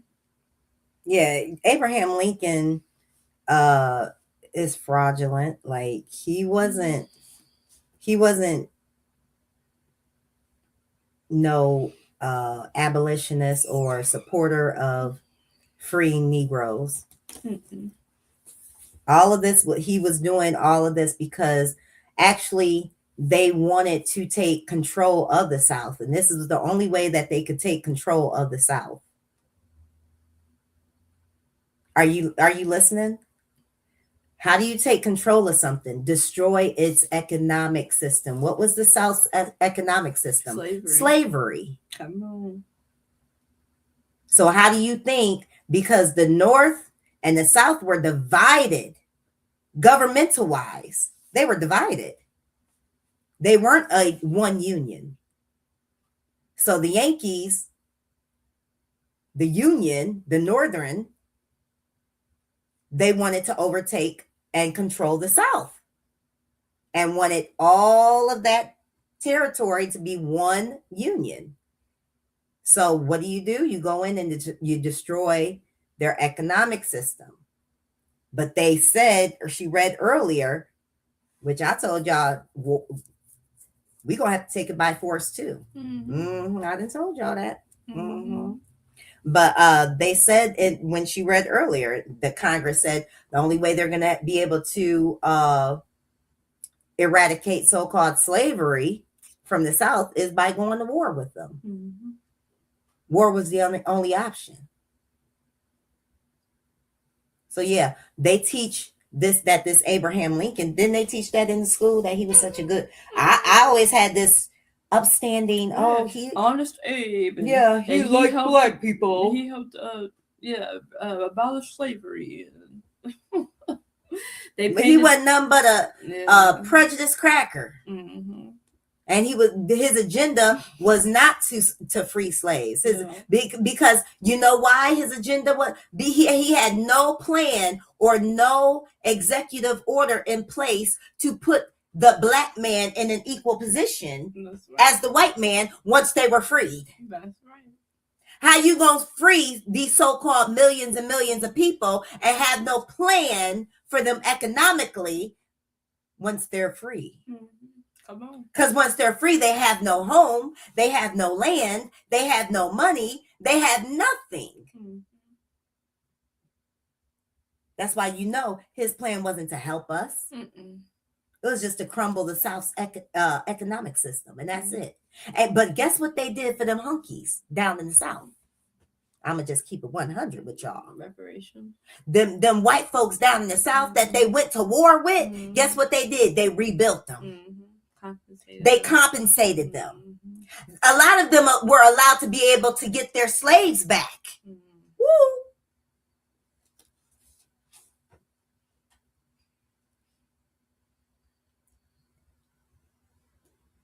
They restored them white people back to their wealth. My goodness. That's right. But the so-called Negro man and woman was free and got nothing. And still to this day, we've gotten nothing. Right. Come on. Go ahead, sister. They don't teach your children the truth. They give them the whitewashed version. This is the un-whitewashed version. They give your children the whitewashed version to make them look like they did something for us and make them look like that they're God. Come on. That's why our people are destroyed. Yeah. That's exactly why. Because they've painted themselves as a savior in our story when they are not. They're the oppressor. They are the Abraham Lincoln was another oppressor. But they painted him as a hero to the black folks.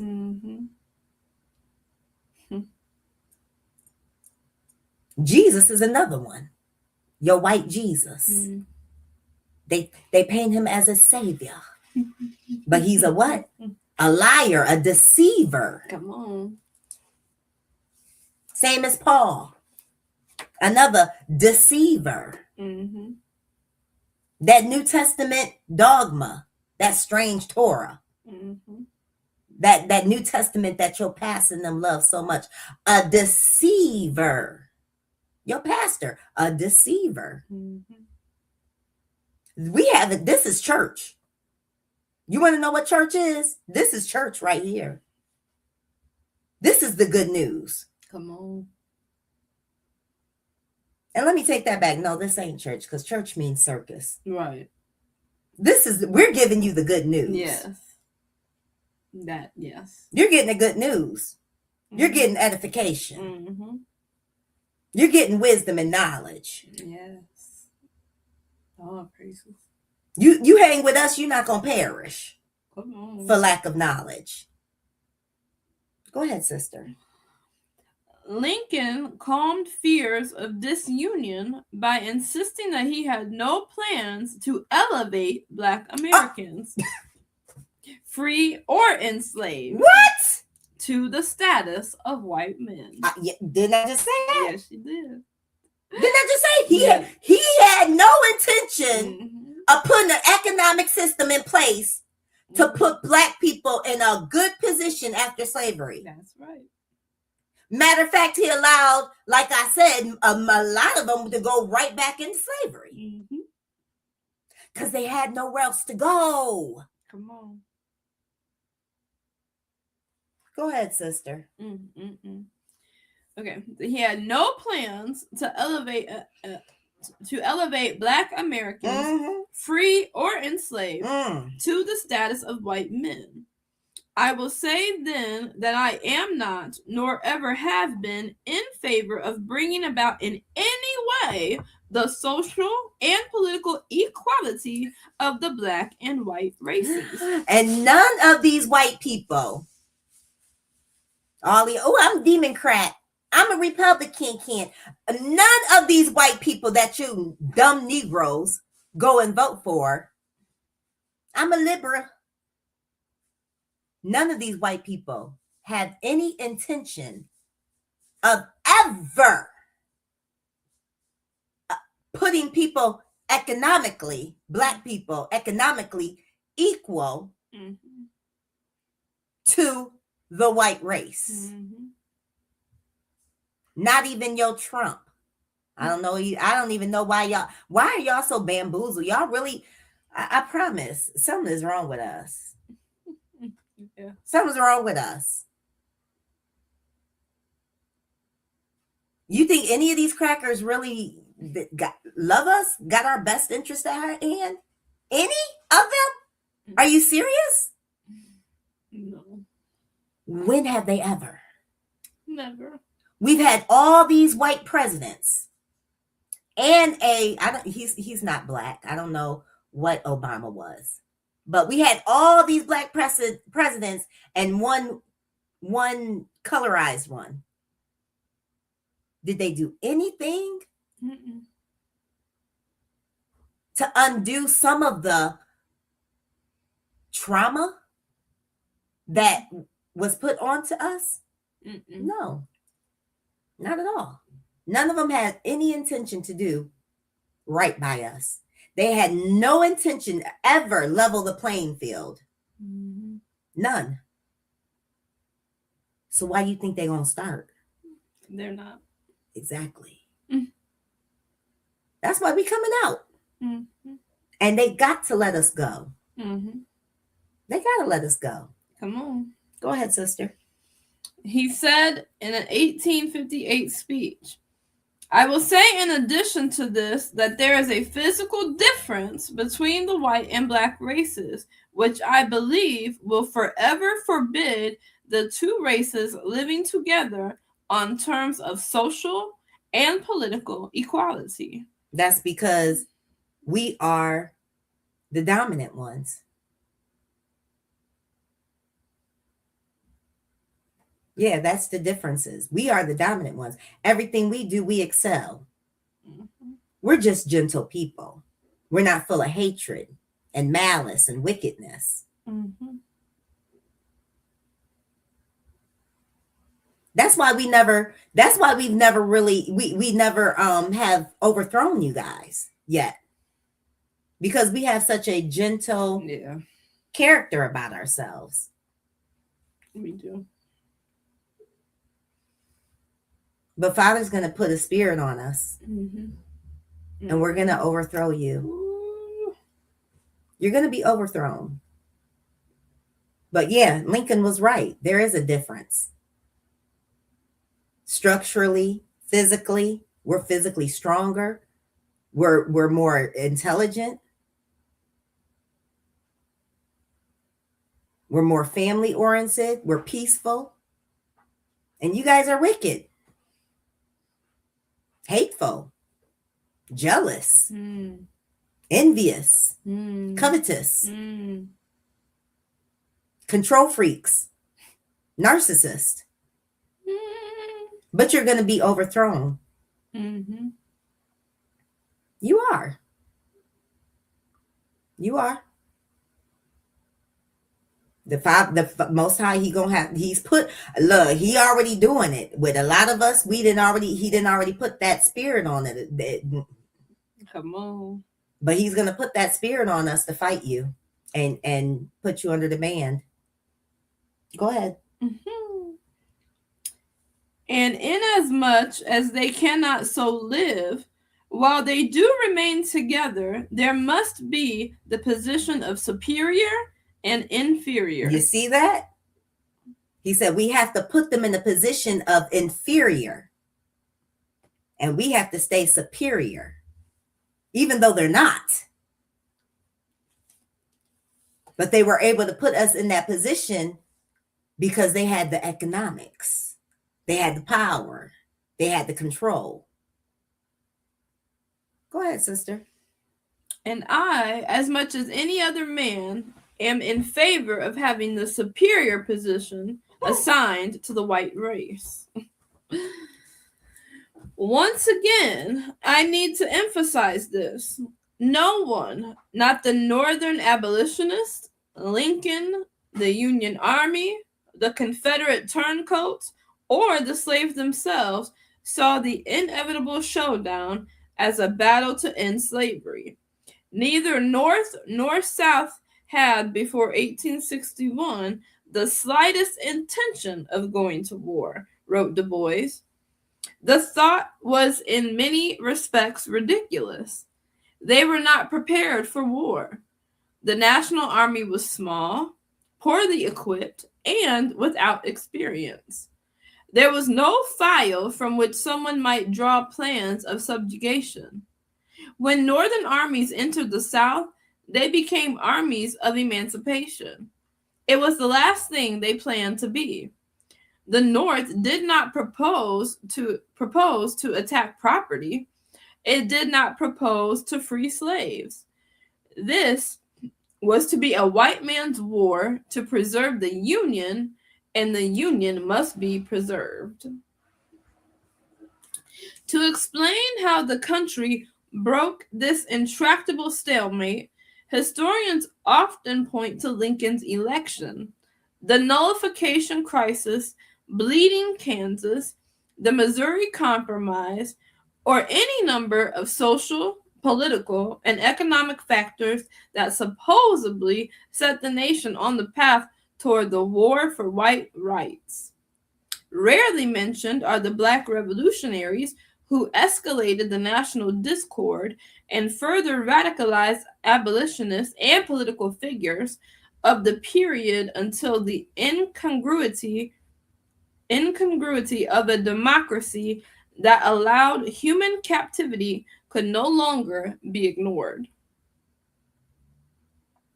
There are some who cannot wait for change and pledge themselves to the cause of dismantling the status quo with their own hands. When they are white, we refer to them as patriots or freedom fighters. When they are Black, these unswerving agitators are most frequently painted as thugs or criminals. But if the informal nation within a nation known as Black America ever existed, then the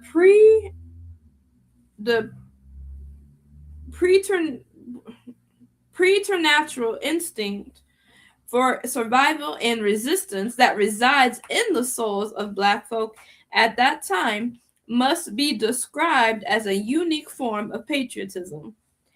They were more radical than all the Republicans combined, and they were the driving force of the Southern economy. They were at once powerful and oppressed until they freed themselves, and in doing so, saved America. They could not wait for deliverance, so they undid their own shackles.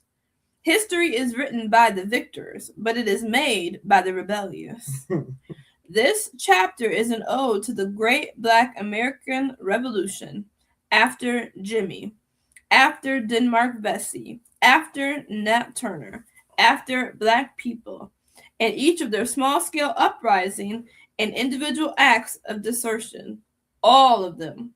You see, they didn't mention Martin Luther King or Malcolm X. Come on. Or any of these non-violent folks. Come on. Everybody he just mentioned, they was killing folks. Come on. Didn't mention Frederick Douglass. Oh, come on. The names that was just mentioned were people that knew I have to meet violence with violence. That's right. To get my what? Freedom. That's right. Knew who their enemy was. I know only this violence is going to free my people. Come on. My child, my grandchildren. Go ahead, sister. Previously, y'all done got comfortable living beneath. You done got comfortable being on the bottom. It's normal for white people to be over you. That's not normal. Come on. I don't care how long it's been going on. It's not normal. It has never been normal for these heathens to reign over us. Sheesh. And you're comfortable. Well, you better get uncomfortable. You better get uncomfortable. Don't be that house nigga. Nat, don't be making trouble, Nat. Nat, you making all this trouble. We dead now. We all dead now. The house nigga, he said don't be making trouble because guess what? He in the house. His food a little better than everybody else in the field. Come on. Yeah, y'all porch niggas that live in the suburbs, that live where you're nice and comfortable. You eating better than the other black folks. You ain't in the projects. You ain't in the ghetto. You ain't got to live off of Section 8. You ain't got to live off food stamps. You ain't got to live in poverty. You ain't got to live around drug infestation. You ain't got to live around prostitution. So you house niggas, that's what y'all is. Some house niggas, you done got comfortable. There you go, making trouble. There Yahca'Anna goes. She got stirring up trouble. You damn right. I'm a stir up trouble. I'm stirring it up. Come on. Until justice prevails. Until right ruling prevails. I'm stirring it up. Yeah, y'all house niggas is real comfortable. Go ahead, sister. Previously, we talked about the American Revolution as the largest Black uprising, but perhaps the greatest insurrection in America was ultimately the slow, steady trickle of men and women who used the Underground Railroad to secure their freedom. While history portrays the network of safe houses, abolitionists, and conspirators as clandestine and secretive, the real Underground Railroad used every available means, public and private, to transform slaves to free men. Sometimes they secreted slaves to Canada, while other times the buck contingent chose the path of knucking. The tactics of the Black abolitionists frequently escalated to the point where white abolitionists disavowed their more radical Black counterparts. Take, for example, the case of Shadrach Minkins. When white abolitionist lawyers failed to successfully represent escapee Minkins, the first person in New England seized under the 1850 Fugitive Slave Act, Boston's Black leaders came up with a different plan. A gang of outraged Black men burst into the courtroom, faces disguised, and wrestled Minkins away from federal marshals. Hiding him in a basement, the outlaws eventually helped the fugitive escape to Canada. 9 African-American activists, including Robert Morris, the second Black man admitted to the Massachusetts bar, were indicted and tried for treason, but were ultimately acquitted on all counts. This type of action was the Underground Railroad too. Others, after Jimmy, Nat Turner, and Denmark Vesey, tried to jumpstart nationwide revolts where black captives took up arms and went stono on the slaveholders.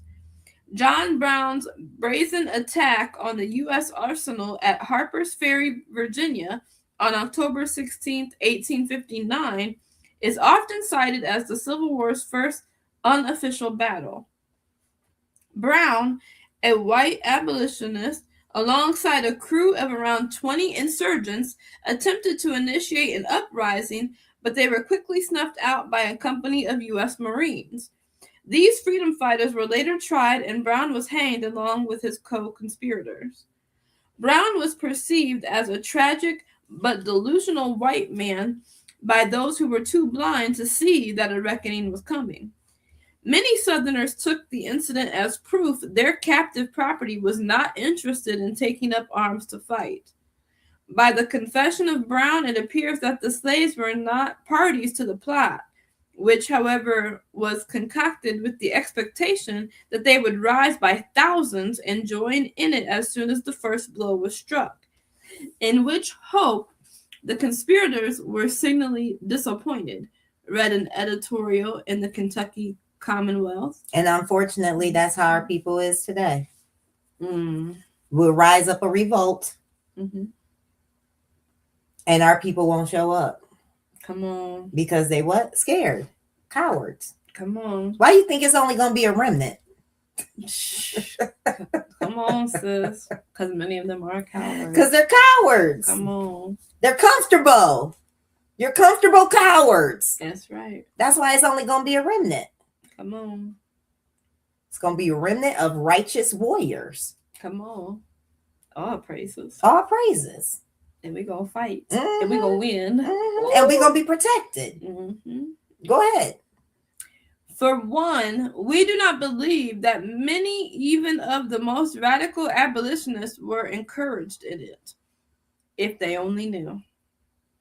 Harriet Tubman and Frederick Douglass, both of whom were self-liberated via the Underground Railroad, had quietly lent their support to Brown's mission. Brown had met with Douglass on more than one occasion, receiving messages, support, and money from him and his network.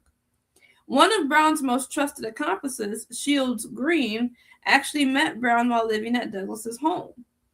Harriet Tubman provided strategic support, reconnaissance, and recruits from Brown's mission. She might have been with Brown if she had not fallen ill days before the Harper's Ferry raid. And just before Brown set out for Harper's Ferry, he met with Moses Dixon. Upon hearing Brown's plan, Dixon tried to dissuade Brown by telling him that the time had not yet come. If anyone would know, it would have been Moses Dixon. Born free in 1824, Dixon trained as a barber and began touring the South at age 16 before becoming an ordained clergyman in the AME Church. On August 12, 1846, he gathered 11 other black men in order to develop a 10-year strategic plan for a national uprising that would end slavery. The Knights of Liberty took an oath swearing, "I can die, but I cannot reveal the name of any member until the slaves are free." The membership would eventually cover every slaveholding state but Texas and Missouri. Many of the founding members managed stops and funded the Underground Railroad, which also provided the Knights of Liberty with a system of messaging, recruiting, and freeing potential members. After 10 years, the men had enrolled 47,240 reliable, fearless Knights of Liberty who had been drilled in military maneuvers and were courageous, patient, temperate, and possessed of sound common sense. They planned to have a concentration of forces in Atlanta, where they expected to have 200,000 forces march on the anti-American traitors from the South. A day was set, Dixon explained, but before the time came, it had become apparent to the leaders that the relations between the North and the South were becoming so strained that it was decided to postpone our rising. Many of the members would join the Union fight and help freedom seekers through the Underground Railroad. After the war had settled the question of Negro freedom, the name of the order was changed to the International Order of 12 Knights and Daughters of Tabor. Continued revolts, escapes, and acts of rebellion didn't just bring the country closer to civil war. These incidences helped secure victory for the Union, although that was never the main goal of the enslaved. Again, the slaves were on the side of freedom, just as the throwdown between the Patriots and the Loyalists provided an excuse for Africans to liberate themselves during the Revolutionary War. The political and economic arguments between the Southern slave masters and the Union preservationists were immaterial to the black bondsmen held captive below the Mason-Dixon. For them, armed conflict provided the perfect opportunity for emancipation by any means necessary.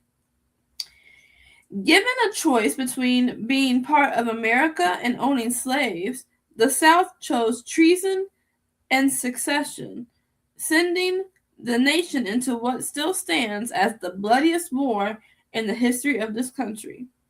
This war was won through the efforts of the escaped slaves, whose mere absence would eventually cause the economic collapse of the Southern Empire. Yet when their war for unending enslavement began, the South considered their human property an advantage. While there is no evidence of black soldiers fighting on behalf of the Confederacy, enslaved men and women were used as cooks, laborers, and personal attendants in the military. In many respects, it was these very black people they forced into labor who best undermined the Confederate States' military efforts. Take, for example, the case of enslaved Charlestonian Robert Smalls. As soon as the war began, Smalls was assigned to helm the Confederate transport boat, the CSS Planter. Although the color of his skin prevented him from becoming a wheelman, Smalls became one of the most experienced naval helmsmen in the Carolinas. For nearly a year, he steered the ship, surveying waterways, delivering troops, and carrying supplies throughout Georgia, Florida, and South Carolina. On May 12, 1862, while picking up 4 large guns in his hometown, he and the enslaved crew stayed on board the vessel while the white men luxuriated around Charleston. But Smalls had a surprise for everyone. They were getting the hell out of South Carolina. Around 3 a.m., Smalls found the captain's uniform and straw hat and calmly sailed past the Union blockade, replicating all the captain's signals at every checkpoint. He circled back to pick up his family, along with the families of his fellow crew. The other crewmen tried to convince Smalls to avoid Fort Sumter, the Confederate stronghold and site of the war's first battle, knowing it would be filled with soldiers and seamen. Smalls refused, insisting that he should take the normal route lest he arouse suspicion. Instead, he flashed the signal to pass the Fort Sumter checkpoint. When there was no response, everyone on the boat dropped to their knees and began praying and crying. Robert did not. He kept going and was allowed through. Before they reached the Union's naval blockade across the harbor, Smalls took a bedsheet, tied it to the flagpole, and hoisted it in the air, altering the sailors of the Union vessel, the Onward, that they were not enemies. When they discovered that we would not fire on them, there was a rush of contrabands out on her deck. Some dancing, some singing, whistling, jumping, and others stood towards Fort Sumter and muttering all sorts of maledictions against it, and the heart of the South generally. One of the Onward's crew explained. One of the colored men stepped forward and, taking off his hat, shouted, "Good morning, sir. I brought you some of the old United States guns, sir. That man would introduce himself as Robert Smalls. A week later, using information provided by Smalls, the Union forces took the Stono Inlet and occupied it until the end of the war, eventually leading to the capture of South Carolina. Even Lincoln was impressed.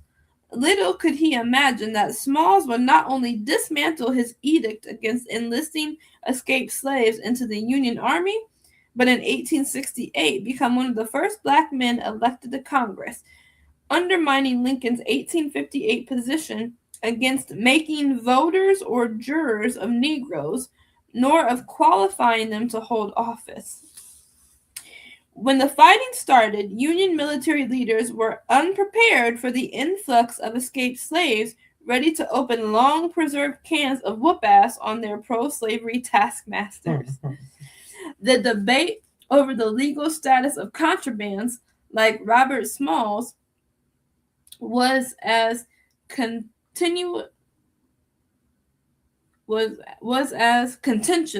as the ongoing debate over the value of black lives. In 1861, Frank Baker,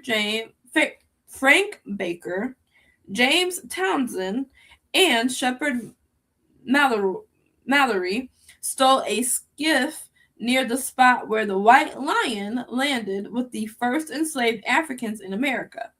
The enslaved men had been leased to the Confederate Army to defend batteries in Virginia. Instead, they rode to Union-occupied Fort Monroe and presented themselves to Major General Benjamin Butler. When scouts informed Confederate Major John B. Carey about the escape, he requested the return of his leased property. Butler refused. Trained as an attorney, Butler explained to the un-American troop leader that since Virginia considered itself an enemy combatant, the rules of war dictated that the men were now property seized during formal hostilities. Following Butler's informal declaration, Congress passed the Confiscation Act of 1861, stripping Confederate volunteers and their co-conspirators of their enslaved property that managed to reach Union-occupied spaces. A few months later, Union Major General David Hunter issued General Order No. 11, declaring, "The 3 states of Georgia, Florida, and South Carolina, compromising the military department of the South, having deliberately declared themselves no longer under the protection of the United States of America, and having taken up arms against the said United States, it becomes a military necessity to declare them under martial law." This was accordingly done on the 25th of April, 1862. Slavery and martial law in a free country are altogether incompatible. The persons in these 3 states, Georgia, Florida, and South Carolina, heretofore held as slaves, are therefore declared forever free. According to established military tradition, Butler and Hunter were technically correct, but the implications were enormous. If the runaways were contraband of war, then by extension, the Army, not Lincoln, held authority in the Confederate States of America. Butler and Hunter's acts incensed Lincoln. He had no intention of wading into the fight over slavery, knowing it would exacerbate the resistance of the already incorrigible slaveholding states. "If I could save the Union without freeing any slave, I would do it." Wow.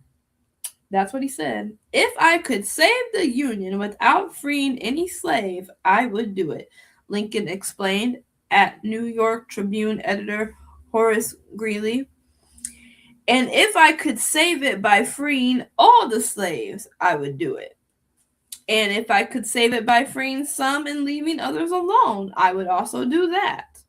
What I do about slavery and the colored race, I do because I believe it helps to save this Union. And what I forbear because I do not believe it would help to save the Union. Lincoln quickly rescinded Hunter's order, but it was too late. The Confederate States were officially recognized as a separate entity.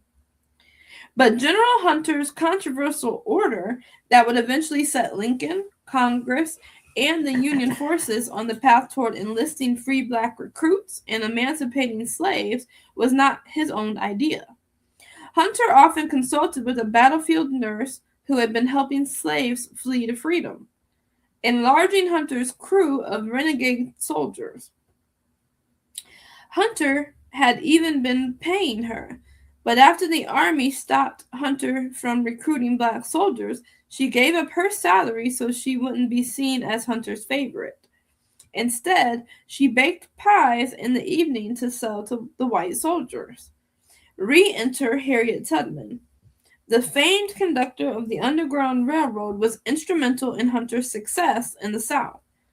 Tubman's years of experience facilitating escapes gave Hunter access to a veritable super soldier. Tubman could map the terrain for other troops, gather intelligence from the enslaved, and lead reconnaissance missions without being detected. Clearly understanding the advantage black soldiers gave the Union, Hunter continued to antagonize the treasonous Southerners, enlisting their fugitive slaves to fight against them. In 1863, Hunter would ruffle even more feathers, writing Confederate President Jefferson Davis directly. "You say you were fighting for liberty. Yes, you are fighting for liberty. Liberty to keep 4 millions of your fellow beings in ignorance and degradation. Liberty to separate parents and children, husband and wife, brother and sister. Liberty to steal the products of their labor, exacted with many a cruel lash and bitter tear. Liberty to seduce their wives and daughters, and to sell your own children into bondage.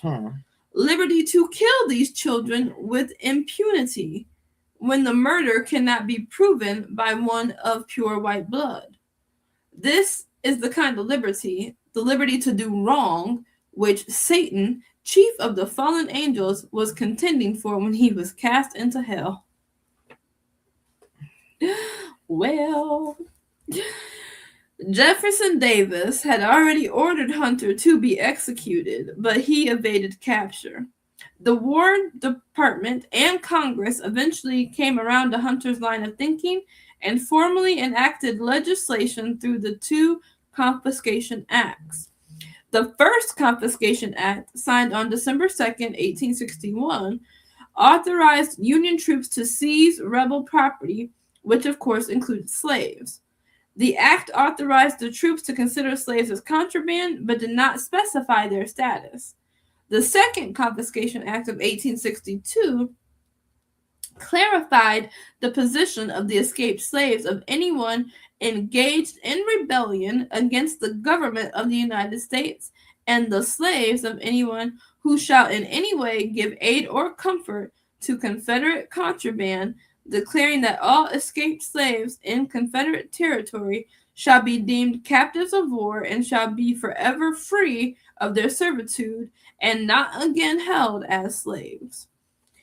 With these acts signed into law, the Emancipation Proclamation, enshrined in white history as the document that kickstarted the freeing of slaves, was essentially a formality, a performative gesture by a president who didn't have the authority, intentions, or backbone to free the people he had deemed inferior.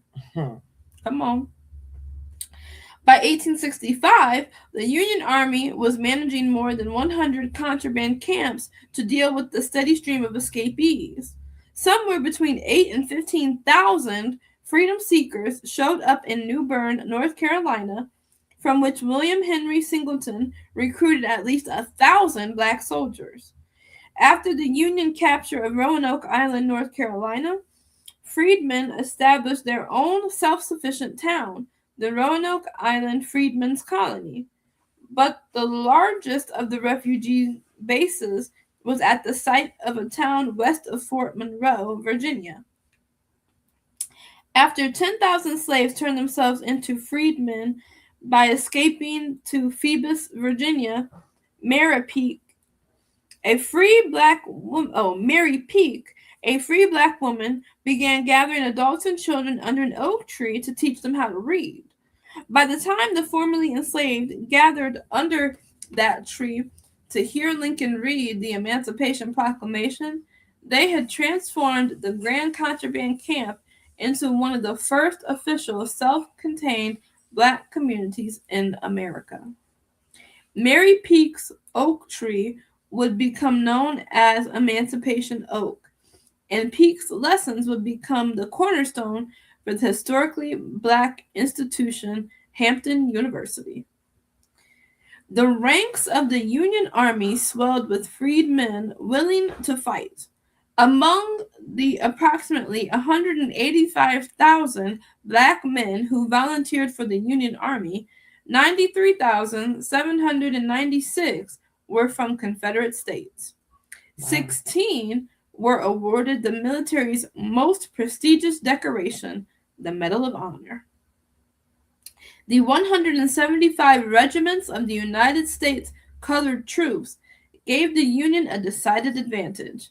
The contingent of black Union forces included the 54th Massachusetts Volunteer Infantry Regiment, immortalized in the movie Glory, and the Corps d'Afrique, a Louisiana unit formed after land-owning free black men were banned from joining the Confederate Army. And it wasn't just the men who provided a military advantage.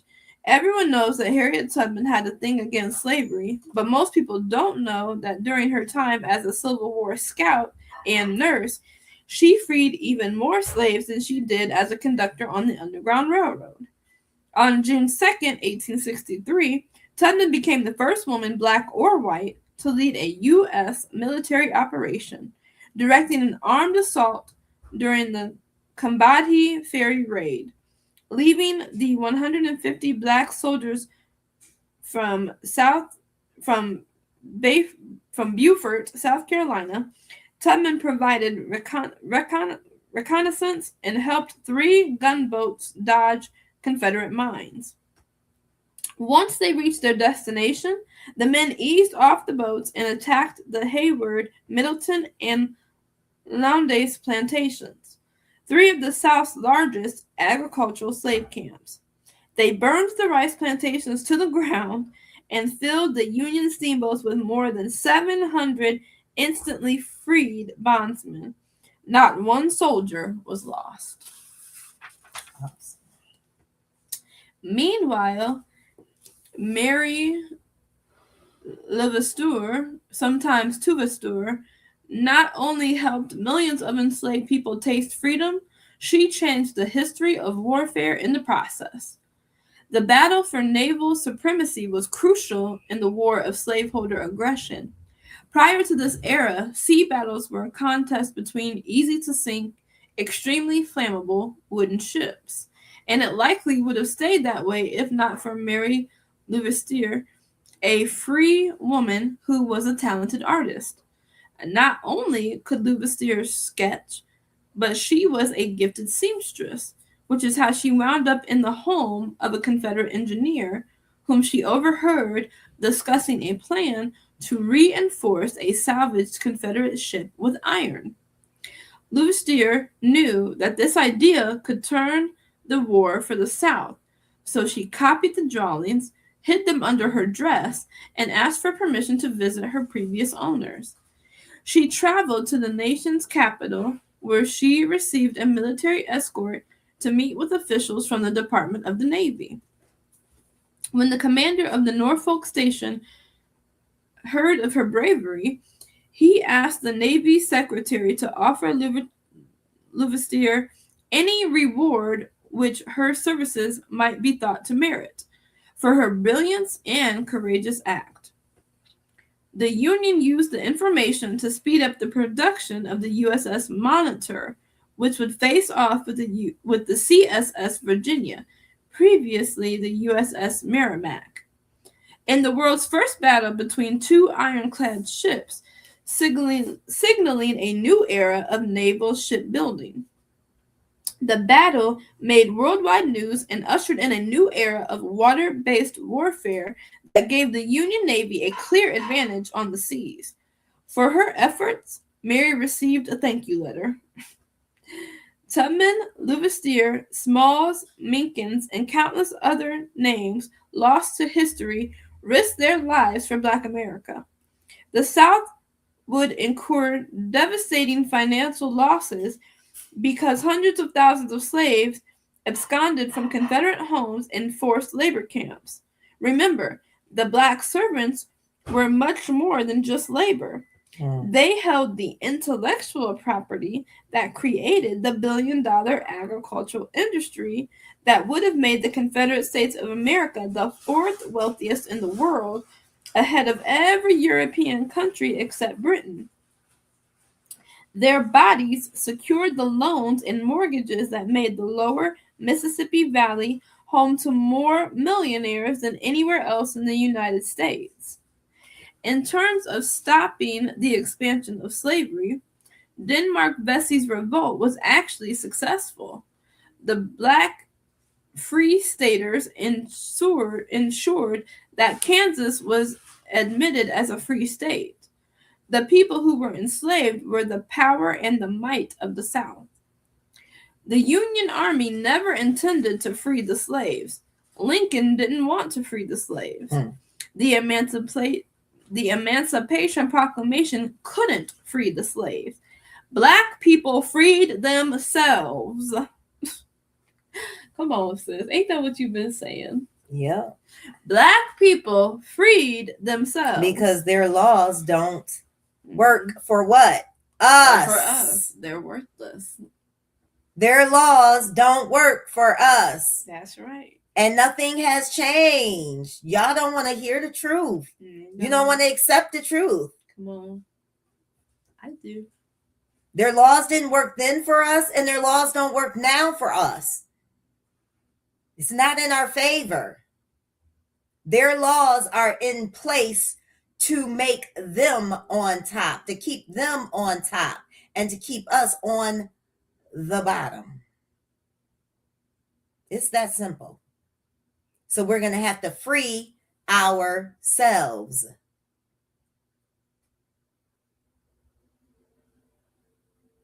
All right, sister. That's right. Black people freed themselves. And in doing so, they defeated the Confederacy and freed America from its most undemocratic institution. They were less concerned with flags, taxation, or saving the Union than they were with saving their people. Still, the result of their actions was a victory for America. The freed slaves would come to literally define what it means to be an American. We are the ones who continually push this country towards its goal of becoming more perfect. We are the reason it is still a union. If our existence has a purpose, if the universe has meaning and is not a series of random things that happened, it cannot be a coincidence that the first contrabands rode a stolen boat on the exact same path as the White Lion. Nor unfathomable that one of the first self-sustained Black communities began where the English colonizers established their first settlement. Mm-hmm. It is impossible to believe that there is no significance to the capital of the slave trade's ultimate undoing coming from the cunning of slaves who trafficked themselves to freedom. If this was a work of historical fiction, having Harriet Tubman radicalize General David Hunter into issuing a bootleg Emancipation Proclamation would be too unbelievable. The fact that Robert Smalls steered the planter to Fort Sumter for the ceremonial raising of the American flag, signaling the end of the Civil War, would seem like a fairy tale if it were not true. Having him represent South Carolina in the House of Representatives is almost too much, especially considering that part of the reason he won was his ability to speak the Gullah language. That he was the leading colored delegate to South Carolina's Constitutional Convention after the Civil War is too on the nose. These stories seem like a metaphor for something exponentially larger, but this is a poem. And remember, America is just a story, and this is a poem after Black people. The Lost Cause explained. Explain like I'm a racist 5-year-old began as a takeoff of the popular subreddit Explain Like I'm 5, which simplifies complex issues into easily understandable, digestible bites. While it was meant to break down the complicated issues of race, economics, and politics into a conversational form that even a bigoted toddler could understand, the character, only known as Racist Baby, soon became one of my best friends. Although his parents seem a little bigoted, RB often stops by unannounced and peppers me with questions. I tolerate him because I feel it is my duty to prevent Racist Baby from becoming Racist Man. Hey, Racist Baby, why are you carrying a cape? Well, my daddy keeps telling me the South shall rise again. I'm from Mississippi, and I just wanted to make sure I'm ready when I get the ability to fly. No, my little baby bigot, I'm sorry to tell you this, but you're probably not going to grow wings. Your dad is talking about the Confederacy. What is the Confederacy? The Confederate States of America was created in 1861 when 11 southern states decided they no longer wanted to be part of America. So they took their ball, and by ball I mean slaves, and left, prompting the Civil War. They referred to it as seceding, which sounds nobler than it really was, treason. When I was 12, I told my mother that I was no longer subject to her rules, and she had no dominion over my bedroom because I was seceding from the household. Just as the southern states found out, succession did not go well. Why did they secede? Slavery. And that's it. Just slavery. But my textbook says it was about states' rights, not slavery. How do I know you're correct? Well, they actually wrote it down. On December 20th, 1860, South Carolina became the first state to commit treason by officially declaring that its citizens didn't want to be part of the United States if it meant they couldn't treat Black people as property. The declaration of the immediate causes which induced and justified the secession of South Carolina from the federal union was written as if it were a sequel to the Declaration of Independence. But instead of spelling out their grievances against their version of the tyrannical Great Britain, their entire list was just variations of y'all won't let us have slaves. The government had denounced as sinful the institution of slavery, the Carolinians whined. They have permitted open establishment among them of societies whose avowed object is to disturb the peace and to align the property of the citizens of other states. They have encouraged and insisted thousands of our slaves to leave their homes, and those who remain have been incited by emissaries, books, and pictures to servile insurrection. You know what? Now that I read that, you might be right. It wasn't only about slavery. South Carolina left the Union in part because Northern abolitionists apparently kept reading books and showing pictures to enslaved people. My bad. They probably promoted the myth of the lost cause. How'd they lose their cars? I thought they rode horses back then. No, RB. The lost cause is an ongoing ideology that promotes the Confederacy as a valiant cause undertaken by brave men. They believed the Civil War wasn't about slavery and the Confederates weren't racist. But my dad says slavery wasn't racist because things were different back then. Therein lies the problem. Even if your ancestors didn't think of it as evil back then, we do now. Champion a bygone era that fought for human bondage is like sitting back and fondly remembering the good old days when a man could beat his wife for burning the pot roast. So Confederate symbols are racist because they symbolize slave owning? Not quite. Although the entire reason for the Confederacy's existence was to preserve the peculiar institution of black people as human chattel, most Confederate symbols have absolutely nothing to do with the Civil War. I don't think that's right. My grandpa has a Confederate flag and he says it represents our heritage. Want to see a picture? Oh, that's not the Confederate flag. The first Confederate flag looked almost exactly like the U.S. flag, except it had fewer stripes and stars. But the United Confederation of Slaveholders hated that flag because it resembled the American flag, and in battle they were hard to tell apart. In fact, you've probably never seen any of the actual flags that officially represented the Confederate States of America. The Confederate flag you're talking about originated from a design by William Thompson in 1863, and for him, there was no confusion about the true meaning of the flag that has now come to represent Southern heritage. He said, "As a people, we are fighting to maintain the heaven-ordained supremacy of the white man over the inferior or colored race. A white flag would thus be emblematical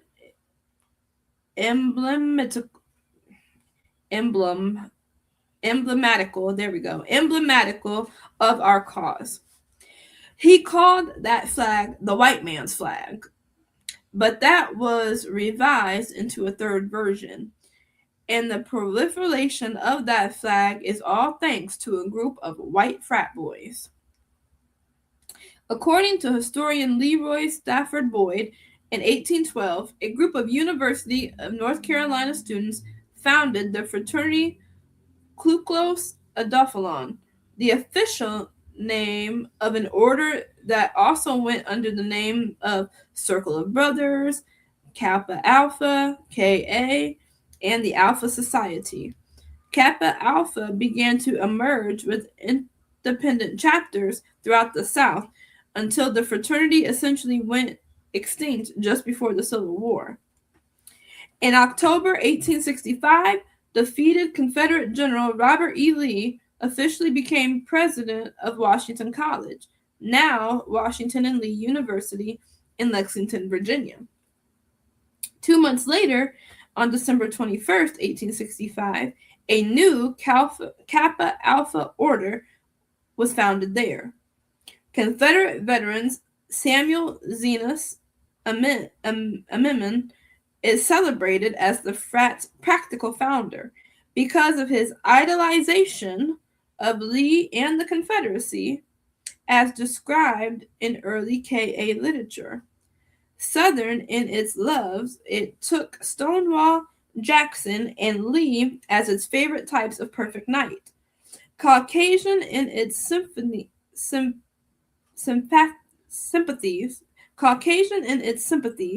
it excluded the African from membership. And what better symbol for this fraternity than the star-sprinkled banner flown by the great white knights Lee and Jackson? The flag you know as the Confederate flag is actually the battle flag of the Army of Northern Virginia under the command of General Robert E. Lee. The new KA wasn't limited to college campuses either. Members could form chapters called clans in surrounding counties to create a circle of brothers.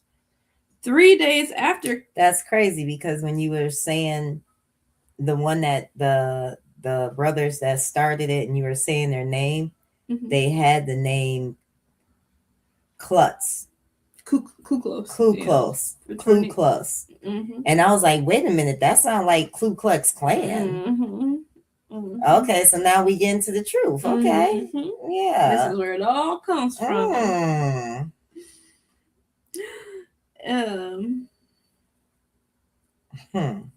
Okay, so they had members could form chapters called clans in surrounding counties to create a circle of brothers.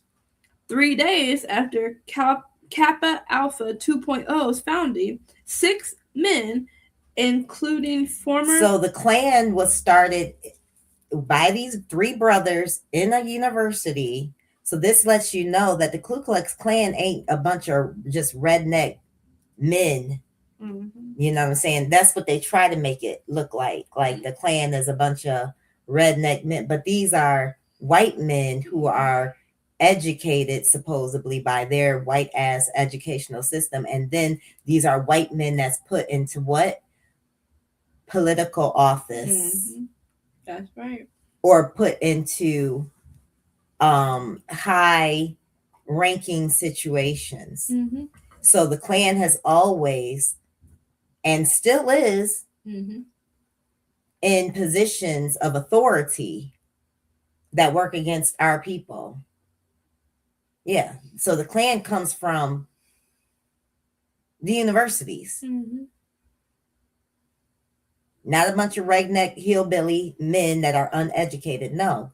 That's right. Come on, folks. Bring it out, book. Come on. Including former Confederate soldiers gathered in Pulaski, Tennessee, and started a spin-off fraternity that, according to Leroy Stafford Boyd, was also based on the old Kappa Alpha rituals. This group modified... So all of y'all Kappa, Beta, sorority people, y'all getting all of this shit from white guys that started the Klan. So you're proud to be part of a Kappa. You're proud to be part of these Greek sororities, these sororities. I don't care if it's black or whatever. It started by the Klan. Go ahead, sister. This group modified the name of the original Kappa Alpha and translated it to the hillbilly pronunciation from the Greek kyklos, meaning ring or circle, and clan, meaning brothers or family. They called themselves the Ku Klux Klan. In multiple issues of the group's newsletter, The Journal, a Herald Kappa Alpha Order alumnus, Thomas J. Dixon Jr., insisted that Kappa Alpha need not fear to claim credit for suggesting the movement that culminated in a Ku Klux empire. Dixon would also famously start to get women involved in the organization. Of course. Wait, I didn't see any ladies at my dad's meetings. Well, my little kindergarten Klansman, that wasn't always the case. In 1894, about 70 miles from where the Klan was founded, a group of white women united disparate pro-Confederate groups under one umbrella called the United Daughters of the Confederacy. Instead of terrorist activities, these women had a more targeted approach in venerating the Confederate symbology. While the ladies affiliated with the UDC did not create or substantially contribute to the precepts of the Lost Cause mythology, this group of white women was largely responsible for mainstreaming it. In fact, here's a quote from Thomas J. Dixon speaking directly to the UDC. Every clubhouse of the United Daughters of the Confederacy should have a memorial tablet dedicated to the Ku Klux Klan. That would be a monument not to one man, but to 550,000 men, to whom all Southerners owe a debt of gratitude for how our beloved South land could have survived that reign of terror is a big question. The lost cause was always a part of clandestine white supremacist clubhouse dogma, but it was the United Daughters of the Confederacy who supercharged it with one of the most successful marketing campaigns in American history. Historian Karen L. Cox argues... Karen. Yes. Hey, Karen. Karen L. Cox argues that the Confederate tradition, as we know it, was formed by these organized groups of white women who wanted to perpetuate the myth that states' rights, not slavery, caused the Civil War. By painting an idealized portrait of the antebellum South, one that romanticized white paternalism and African American slavery and glorified the valor of Confederate soldiers. And clearly that belief was held. According to a 2019 Washington Post SSRS poll, 41% of Americans believed the Civil War was about something other than slavery. A July 2020 Morning Consult poll showed that 43% of Americans believed the Confederate flag was a symbol of Southern pride. Only 39% agreed that it was a symbol of racism. How did they do that? By casting white supremacy as part of Southern values. They started by lionizing white supremacist turncoats as champions for Southern culture. Have you ever seen a Confederate monument? Of course, I've seen a lot of them. That's what we do on vacations. They're like my Confederate Army figurines, but bigger. My mommy says I should see them all before they're all torn down and history is erased. Well, it's going to take a while. A 2016 analysis by the Southern Poverty Law Center found 718 monuments and statues to Confederate icons on public property across the country, the vast majority of which were founded by one group, the United Daughters of the Confederacy. Most of these statues were erected more than 50 years after the Civil War. In fact, when the SPLC looked at the history of these monuments and places named after Confederate icons, they found that the surges in dedications and namings coincided with two periods. The first began around 1900 and includes the institution of Jim Crow laws and the nativist movement of the 1920s that revived the Klan after its immediate formation. The second began in the early 1950s through the late 1960s during the segregationist backlash against the civil rights movement. Between these two eras, the UDC focused their efforts on fundraising, building their ranks, and spitting on Black kids who tried to integrate their schools. The UDC partially funded the largest shrine to white supremacy in the history of the world, a more than 12,000 square foot carving of Jefferson Davis, Robert E. Lee, and Thomas Stonewall Jackson, located at a stone quarry just east of Atlanta. In 1915, at the place now known as Stone Mountain Park, landowner Samuel Venable granted perpetual rights to the Ku Klux Klan to hold meetings, formally kickstarting the modern era of the KKK. Helen Plain, the UDC charter member who conceived the Stone Mountain Memorial, initially intended for it to include the Klan, because, as she told the initial sculptor, I feel it is due to the Klan, which saved us from Negro domination and carpetbag rule, that it be immortalized on Stone Mountain. Why not represent a small group of them in their nightly uniform approaching in the distance? The first sculptor hired to carve Stone Mountain was selected to begin his work in 1916.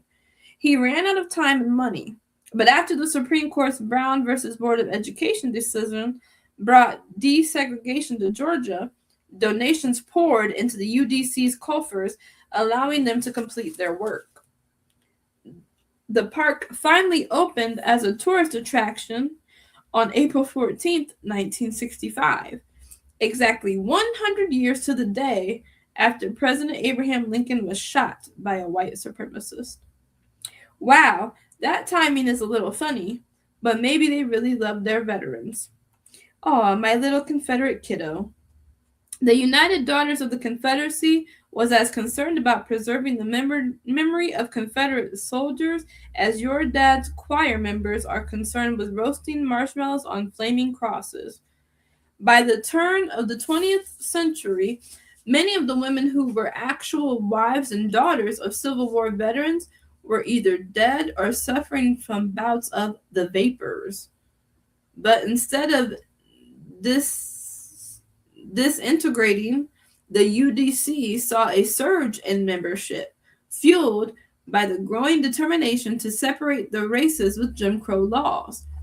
At the 14th annual meeting of the North Carolina Division of the United Daughters of the Confederacy, one of the speakers extolled the organization's virtues. You were the song of the Old South. You are the theme of the New South.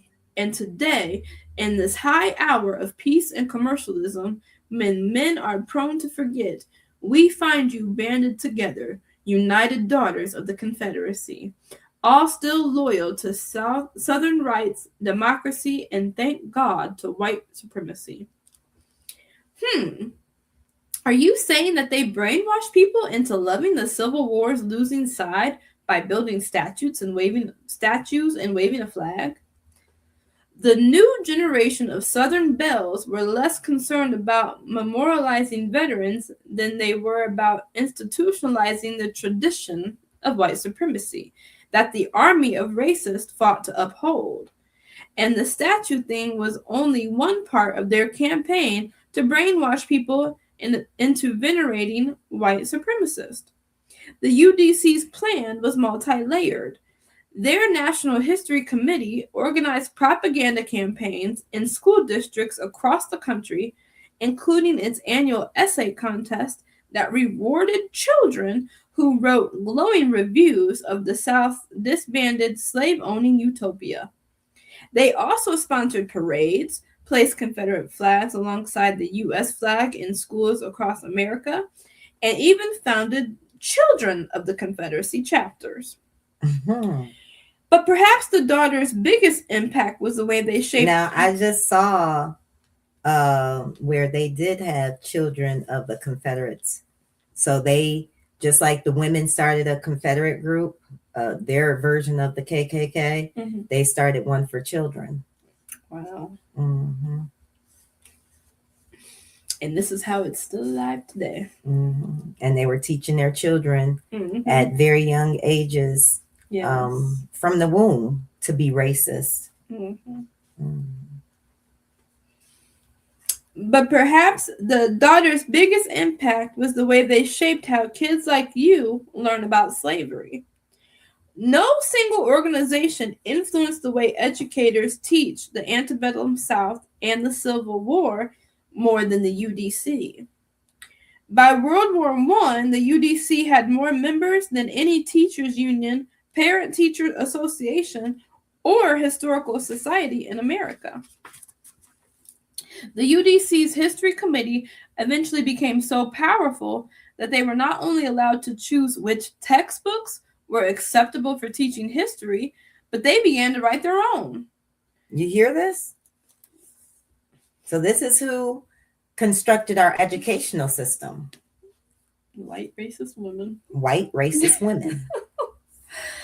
Ooh-wee. And those same textbooks that they constructed of their own are the same textbook and information that our children is getting the same vomit of information. Mm-hmm. That's why our children don't know who they are. Mm-hmm. And that's why you don't know who you are. Come on. And our parents before us don't know who they are. That's right. Because we were integrated into their educational system, which taught us white supremacy education. Mm-hmm. All right, let's Read so we can get up out of here. We realize that the textbooks in history and literature, which the children of the South are now studying, are guilty not only of misrepresentations, but of gross omissions, refusing to give the South credit for what she has accomplished, wrote Mildred Lewis Rutherford. As historian of the UDC, and one vitally interested in all that pertains to the South, I have prepared, as it were, a testing or measuring rod. Committees appointed by boards of education or heads of private institutions and their teachers can apply this test when books are presented for adoption, so that none who really desire the truth need to be hampered in their recommendation for acceptance or rejection of such books. So their form of truth was really lies, and their form of truth was pushing books that only supported their white supremacy views. Go ahead, sis. And so fictions were created and perpetuated in schools across the country. In 1922, after using David S. Moosey's American History textbook for more than a decade, the North Carolina Textbook Commission effectively banned the textbooks from schools because it taught students that slavery caused the Civil War.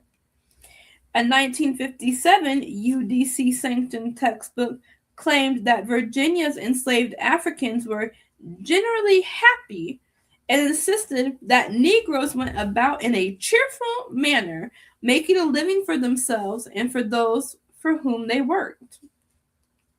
A fourth grade textbook suggested that students draw pictures of the Klan and make replicas of the Confederate flag. The white people who lived in Alabama before the war had no special protection. Read Exploring Alabama, a 1970 textbook on the state's history. They appeared helpless and many of them were frightened. Finally, some of the people took matters into their own hands. They organized secret societies to help protect their special interests. The best known of these was the Ku Klux Klan. But my daddy says the flag represents my Southern heritage. You're from the South. Why don't you like it? Well, RB, in 1948, Southern Democrats walked out of the Democratic National Convention and formed their own party, the States' Rights Democratic Party, more commonly referred to as the Dixiecrats, to protest integration. Soon the flag we now know as the Confederate flag became a symbol that represented the staunch opposition to the liberal values that the civil rights movement was trying to impose on the Jim Crow states. After the University of Alabama was ordered to integrate its campus, the college's Kappa Alpha chapter started flying the flag as a symbol of their heritage and the Southern way of life, prompting most of the school's white fraternities to follow suit. In 1956, Georgia incorporated the banner into its state flag, even though it never represented the state during the Confederacy. South Carolina's General Assembly passed a concurrent resolution to fly the flag at its state house in 1962. None of these states ever mentioned the Civil War in their reasoning for hoisting a flag in honor of the defeated white conduct. Like the KKK, the Kappa Alpha Order, and the United Daughters of the Confederacy, their only concern was preserving white supremacy and segregation. Oh, I heard about segregation. My daddy calls it the natural order. I'm sure he does, you brainwashed brat. Anyway, at first, I'm for segregation. Yes, that's how we should be. Yes, definitely. The United Daughters of the Confederacy tried to prevent people from using the Lee flag, but not because it was offensive, but because it was inaccurate. But they eventually gave up trying to correct the narrative. Why'd they give up? Because it was their fault. They were the ones who had promoted the myth of states' rights heritage in this Southern culture. They were the ones who cloaked their anti-Black rhetoric in a a historical narrative. While the Klan was lynching and the Kappa Alpha members were institutionalizing racism, the United Daughters of the Confederacy were the ones who were rewriting the origin story that recast white supremacist villains as heroes.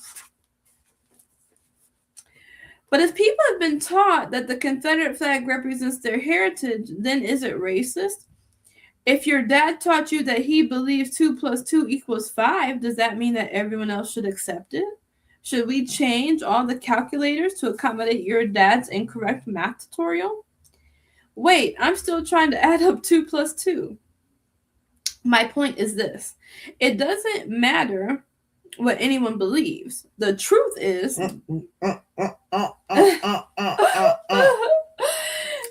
Didn't we say that? Yes. Belief means what? Nothing. Nothing. It's all about what? Truth. That's right. It doesn't matter what anyone believes. The truth is that Confederate monuments celebrate men who committed treason against this country. The current Confederate That's flag... why when the Bible says, if you confess, this is what Tricky Paul said, that trickster. If you confess with your mouth and believe in your heart, thou shalt be saved. What do you got to believe? That Jesus is what? The Son of God? Your Savior. Yeah, he's taking you into a satanic ritual. Come on. He's taking you into a ritual of idolatry. Come on. Belief means nothing. Just because you're believing something, ooh, I believe, that don't mean it's true. Truth is facts. Truth is reality. All right, sis, let's go. The current Confederate flag represents a war to preserve the practice of human trafficking, rape, and murder. The only reason it reemerged into the national consciousness is because segregationists wanted to deny Black people their constitutional rights. But if it's so bad, then why does my dad love the Confederate symbol so much? Ask your now. Why you keep asking him about his daddy? Ask your daddy. Right. For the same reason, 43-year-old dudes try to tell you about the time they scored 38 points in a high school basketball game, or how guys who pledged a fraternity 27 years ago will throw out their backs trying to put on impromptu step shows at the club as if they're still in college. They have the same sickness that makes Mick Jagger wear skin-tight leather pants, a distorted delusion self-image cemented in their glory days. Some people say stuck in the past because the present and future don't look that good. 1865 was about the last time white people were really winning. Since then, they have been engaged in a bunch of divisionary tactics to try to keep the playing field from being level and keep from having to compete against the rest of America without the advantages their whiteness has endowed them with. It is the dread of staring truth and reality in the face and finding out that they are inadequate. It is fear. So should everything having to do with the Civil War be banned? Of course not, but celebrating the anguish, mistreatment, and subjugation of an entire people is also distasteful. When some people see Robert E. Lee, it reminds them of a deplorable part of American history. Imagine if your tax dollars went to maintaining symbols in history books that reinforce narratives of white supremacy, or having to see a physical representation every day that reminds you of America's continued injustice towards your people. But once all the monuments to and the symbols of the Confederacy become shameful, how are we as Southerners supposed to remember the Civil War? The same way we remember the Revolutionary War, the War of 1812, World War I, World War II, and every other conflict in American history, with books. We don't need a statue of Saddam Hussein to remember Desert Storm. I don't think the lack of mustachioed enslavers will make us forget the deadliest war this country ever fought. I know there are people who would rather whitewash the past and romanticize the antebellum days as Southern belles sitting on front porches sipping mint juleps, but they were also willing participants in an almost 250-year genocide. Maybe one day, out of its racist stupor, draped in rebel flags and white supremacist wet dreams, the South will rise again. And then you can come with me to the marshmallow roast? No, probably not. 3 little questions. Which of the following did not cause the Civil War? Greed, slavery, white supremacy, black people. Black people. Yeah, black people. The best 2-worded description of the Confederacy is states' rights, whites' states, states' wrongs, yeehaw. I would say whites' states. Yeehaw. Yeehaw. What would have been the Confederate States of America's largest export? Cotton, runaway slaves, banjo music, whiteness. It was runaway slaves, wasn't it? Export? Yeah. Cotton. Oh, cotton. That was my next guess. Activity. Rank the lost causes. Imagine that the Confederacy had won the Civil War and ranked these residual negative effects in order of worst to worser. Number 1, the Confederate economy would have collapsed from the lack of industrialization. Third world poverty would have been created from the disproportionately uneducated, unskilled white non-slave owners. No outcast. 0 NBA championships, Super Bowls. However, the University of Alabama football team would have been, well, not much different. Roll Tide. The Confederate flag would have become a symbol for racist traitors who turned their back on their country. The Confederacy would have been the largest non-democracy on the continent.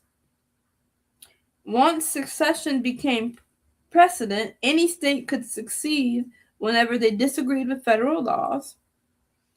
Poor white illegal aliens would be streaming across the southern border to take our jobs, give their kids a better education, and commit crimes. We'd probably have to build a wall or something. We wouldn't have to deal with Florida, the inevitable race war. All right. Chapter 8 is called Construction. All praises. All praises. All praises. That was good. Thank you for being with us today on Keeper of My Sis, Truth-Filled Tuesday. Again, I'm Yahca'Anna. And I'm Yasatari. And we are just excited to bring you these historical truths, and to open up our eyes to what we are involved in concerning these other nations and how they really feel about us and what the backbone of this country has been built on and the lies that it's been built on. So we're excited for sharing with you. If you don't have this book, get the book. Black AF History, the Un-Whitewashed version. Get the book. It's very good. It is. So yeah, a lot today. yes. So we are excited about what we are learning. Thank you for joining us on today. Today is Tuesday. We're usually here with you on Tuesdays at 9 a.m. and Saturdays at 11 a.m. for a Shabbat fellowship. If you would like to get a hold of us, you can do so via Gmail at keeperofmysis@gmail.com, or you can message us on our Facebook page, Keeper of My Sis Facebook page. Come on, lips. Also, we have a fitness page called YAH for Zion Fitness on Facebook. Come on over there and join the family. We are getting ourselves together, not just spiritually, but mentally, psychologically, emotionally. So come on over there, strengthening these bodies. We're sharing all types of information on that page. So come on over with the family, and it's time to get healthy, believe it or not. But also, if you would like to donate to Keeper of My Sis, you can do so via Cash App at $ Keeper of My Sis. And we are just grateful to have you guys in our lives. We're grateful for even this platform that the Most High has given us. And we just want you to be encouraged. Negro man, Negro woman, it's our time. It's our season. Come out of her and be separate. It's time for us to gather together, righteous men, righteous women, royalty. We love you all so much, and we will see you very soon. Am I missing anything? I don't think so. No.